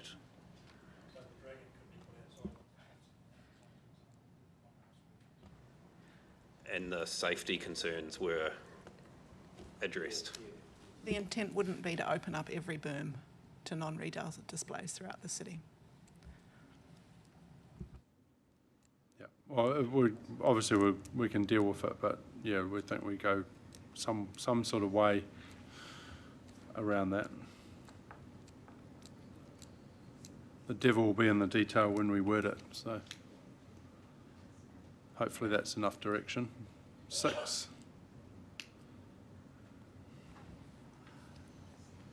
And just a reminder on signs, our election sign sites sit in the local elections policy, which we will be reviewing early next year.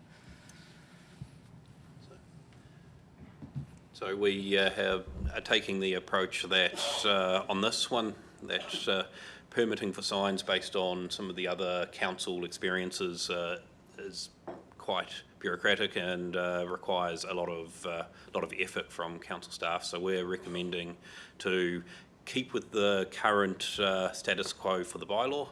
That is a slight departure to how some of how our streets are shown out there in the field, because we are taking at the moment a bit more of a relaxed and practical view on enforcement of the signs, given that some streets are struggling out there, and ensuring that businesses can get their signs where the foot traffic is.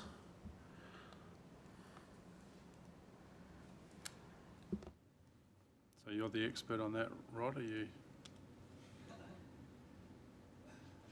Sorry, in the previous meeting we had a couple of days, or yesterday it probably was, just talking about the areas that were zoned residential that have signage on them. Some of it's got out of hand because we haven't probably enforced it as we should have. Is that covered by this, or are we just talking about signage in the LTO areas?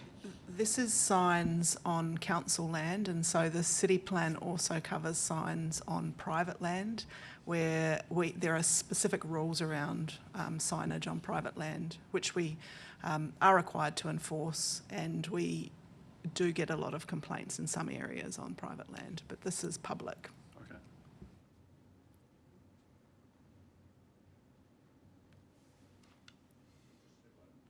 Yeah. Just one clarification on public land. On roads, we've got the public burn and then the boundary fence. Nailing to the fence, is that public or is it private?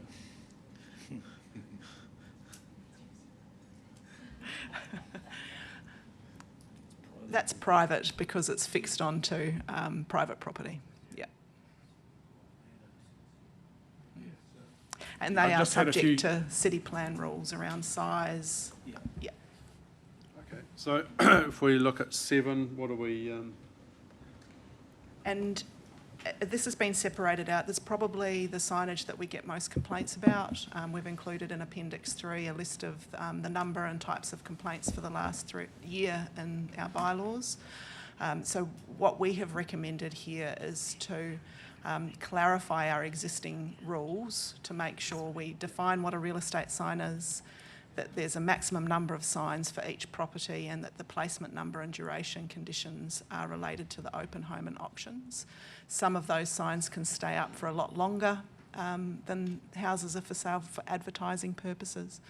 And as I said, that's where we get most complaints from. So we're proposing that you just clarify the current rules.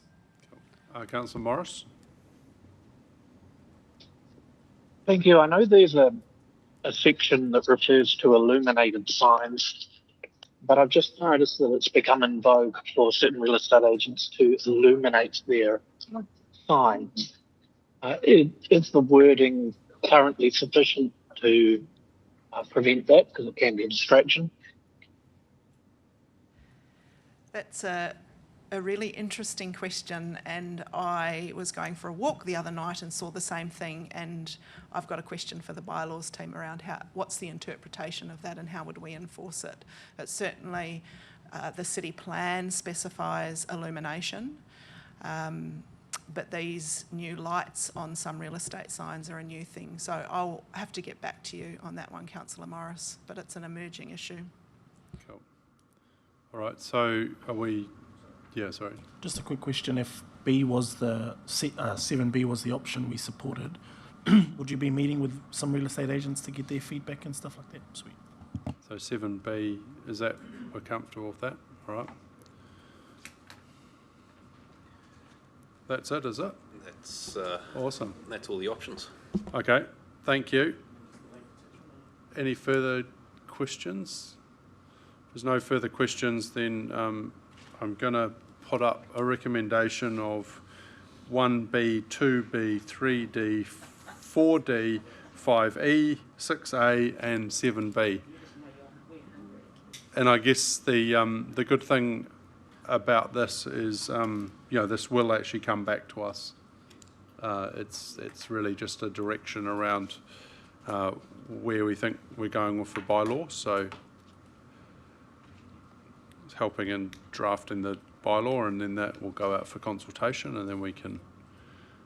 I think probably just the direction is we want to potentially be circumspect about when we maybe put these changes in, and that timing we can play with. So.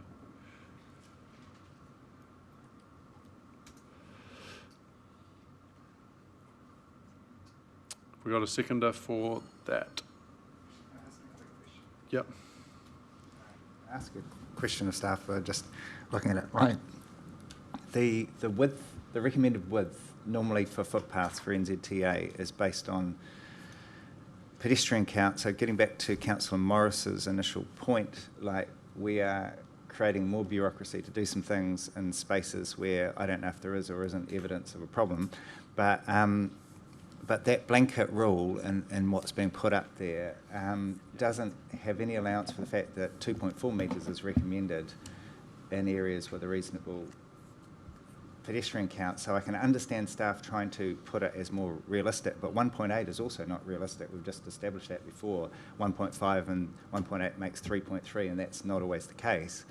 So I know you have to be precise, but can there not be some way of coming back to us eventually with a more precise minimum and maximum, depending on the or maybe two numbers even, one for higher pedestrian counts, one for lower ones, because the tendency is to have a wider footpath where there is a higher pedestrian count anyway. It just seems, when I look at it and think about it, it just seems very blunt and not very practicable, and it will send back a lot of requests to us to make changes or specific amendments. So, yes, the 1.8 metres wide,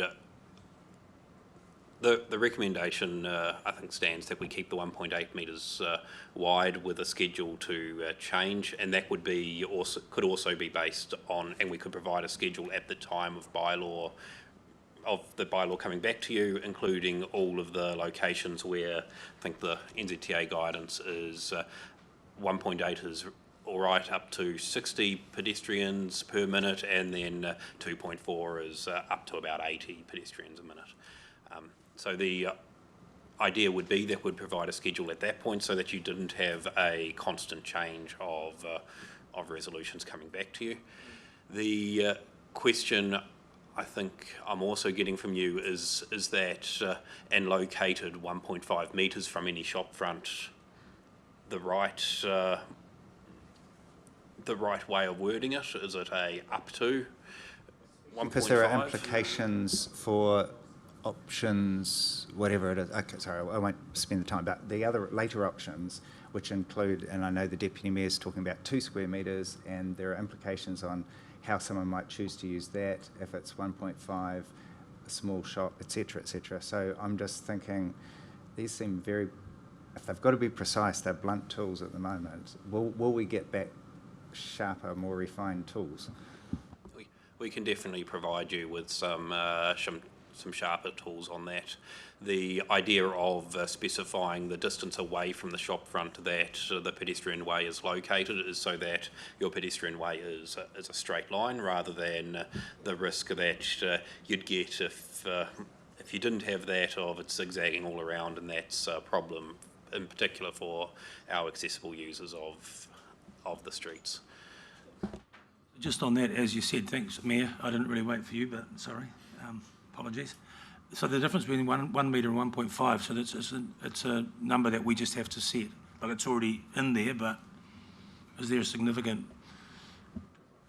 So the 1.5 is what's currently there, and what, in theory, is being complied with on the street. I know where we have provided some LTOs, we have by agreement allowed that pedestrian way to change slightly based on where makes the most sense on the street. Deputy Mayor. The issue even with doing it up to 1.5 from the shop front is that weaving. So I think looking at that, we may need to provide some options and some wording when the bylaw came back to you post-engagement around how we can try to mitigate that concern of weaving while also providing some flexibility if a group of shops agree along a length that actually they want the pedestrian way to only be 1 metre from the shop front, or it makes sense for it to be 2 metres from a shop front. How do we make that work without having to come back to yourselves every time? Deputy Mayor. So can I just suggest that for 1B, we say that it's amend the pedestrian way from the shop front, and then with discretion offered to staff, either that is recorded in a schedule, but either way that's reported back to council, because at the end of the day, the staff we want you to make sensible decisions. You're going to be there, whether it's weaving or the footpath just isn't there. If we're putting specific numbers but allowing some discretion provided it's reported back. We use discretion when we are both applying those rules and also monitoring and enforcing them. But I think to answer your question, we'll have to go to legal and make sure that we're not, because I know the Land Transport Act and Local Government Act can be quite prescriptive on what you can delegate, so we'll just have to go to legal and make sure that we are able to word it in a way that fits those two different acts. I think they've had some pretty good direction, so they'll make sure they think about that. All right, so, sorry, did I get a seconder for that? Okay, Councillor Roseborough, thank you.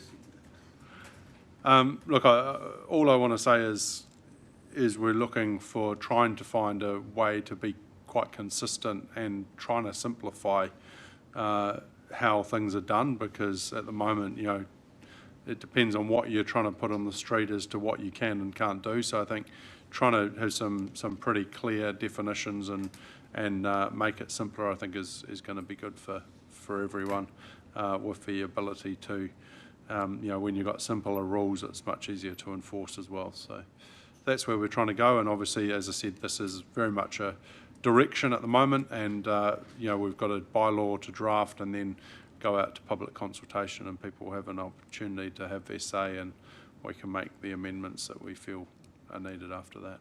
That's all I have to say. Deputy Mayor. Thanks, Mayor Mahe. And I think I know it's a bylaw, but we actually also as a council want a vibrant city, so we want to have a policy that does allow people to have commercial activity outside, but we have got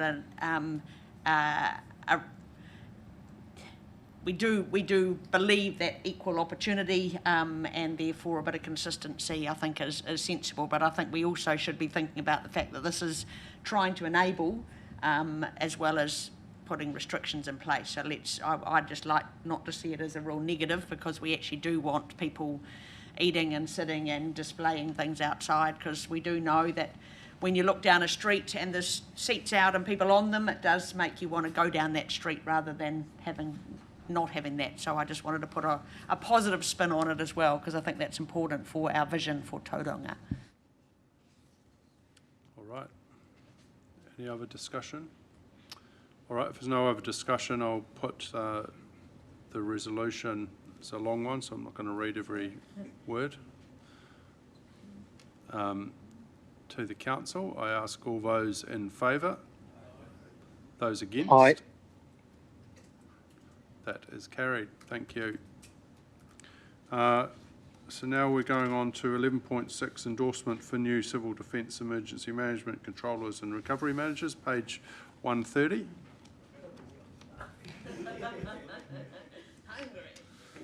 We're nearly there. We're nearly there.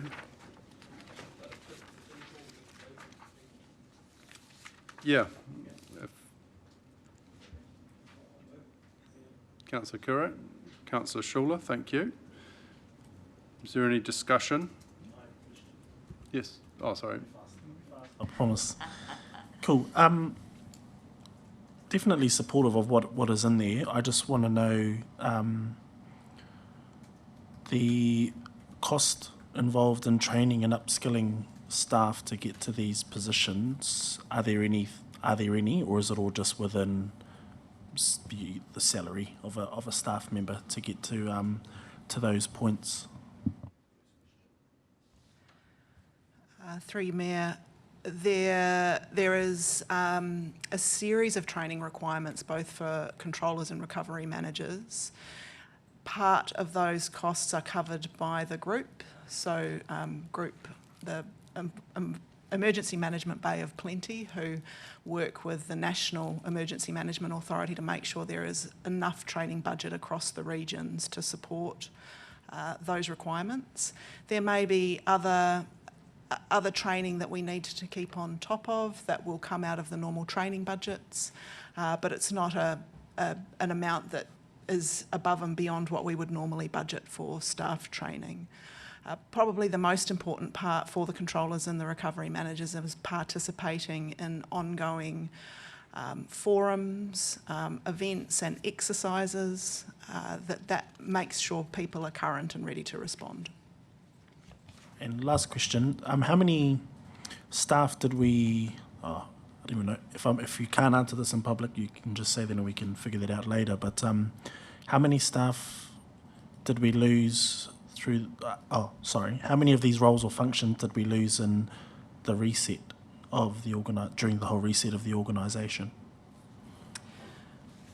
Through the last 6 months, and it's not just reset associated, we've had staff movements, and for the controllers, we've got five controllers, and are down to 2. That's just through staff movements as well as the reset, and with our recovery managers previously 2, and we'll be moving down to 1 as well. Okay. For staff that are involved in these roles, so for controllers, you're on a duty system which is 24/7, and having only 1 or 2 controllers on call 24/7 is really difficult, which is why councils keep a pool of controllers to kind of work together and spread that load. Right. There's no further questions. We have a mover and seconder. Does anyone wish to speak to this? I think being part of the civil defence team, it's very important that we are prepared and we are planning for the worst and hoping for the best. So, this is a key part, and I note that we do a good job being prepared for the worst in this organisation. When we look at a number of the reports that come through, we are generally well prepared and have a good team. So there's a good proactive step to make sure that we continue to be in that position and ready to respond if the worst does happen. So I think it's a positive step forward to have this team so we can readily respond if ever required. All those in favour of these appointments? Those against? Aye. That is carried, thank you. We're now up to the late item and the final item of the day, which is 12.1, authorise international air travel for Mayor and 2 councillors to Wollongong, Australia. This is on page 4 of the late agenda, which is a separate attachment. I'm going to recuse myself and hand over to the Deputy Mayor to work through this one.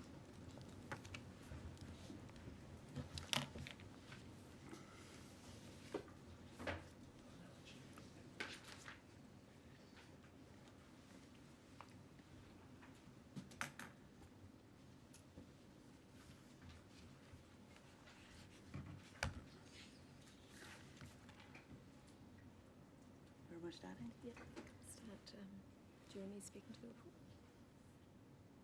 Using questions. Thanks, Mayor Mahe. I think we recognised, it was acknowledged why we had a late report. This is about the travel of the Mayor and 2 councillors to Wollongong in Australia, and it is a requirement that international travel of I think it's just the Mayor is required to be passed by resolution of Council. Originally we had just 2 councillors, or the Mayor and 1 councillor going, but then there was a change of staff, so we've got 2 plus the Mayor going. This is in relation to understanding the lay of the land to actually utilise or leverage the best we can for Tauranga, the opportunity of the World Triathlon Series. So I'm happy to move the motion that the Council receives the report, authorise international air travel for Mayor and 2 councillors to Wollongong, Australia, authorises the mayors and councillors, authorises the mayors and councillors Rolleston and Shula, international air travel of 12,879, being airfares of 4,393 and accommodation of 8,485 to Wollongong, Australia, from the 15th of October 2025 to the 20th of October 2025. I move that. I've got a seconder. Thank you, Councillor Taylor. Any comments on the paper? You may ask questions. Yeah, my question is given the change from 2 to 3 elected members, am I correct in understanding that there was a pre-booked, what have I got here? A pre-booked room, etc., which for a staff member, the staff member can't go. So the 3rd elected member is basically not adding any extra costs from this point on because there were already going to be 2 and a staff member, now it's going to be 3 to replace. Is that a correct understanding of what I have got in an email? Yeah, that's correct. Okay. This isn't an addition, it's inclusive. Okay. Councillor Baker. So that means that the 2 councillors will now have their own room and not have to top and tail? Is that what we're getting at? I'd rather not answer that one. Do you want to answer it, Marty?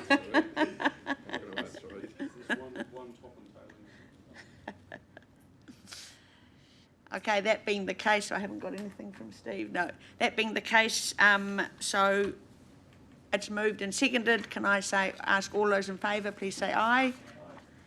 Against? Aye. And that is carried. Thank you. Oh, noting we've got 3 abstentions. Oh, no, that's yours. You have to get that. Thank you. Thank you, Deputy Mayor. So we don't need to do the next session of So thank you. That now ends our meeting. Everyone will be pleased. We can go to lunch. I just want to make a special mention of Nick Johansson.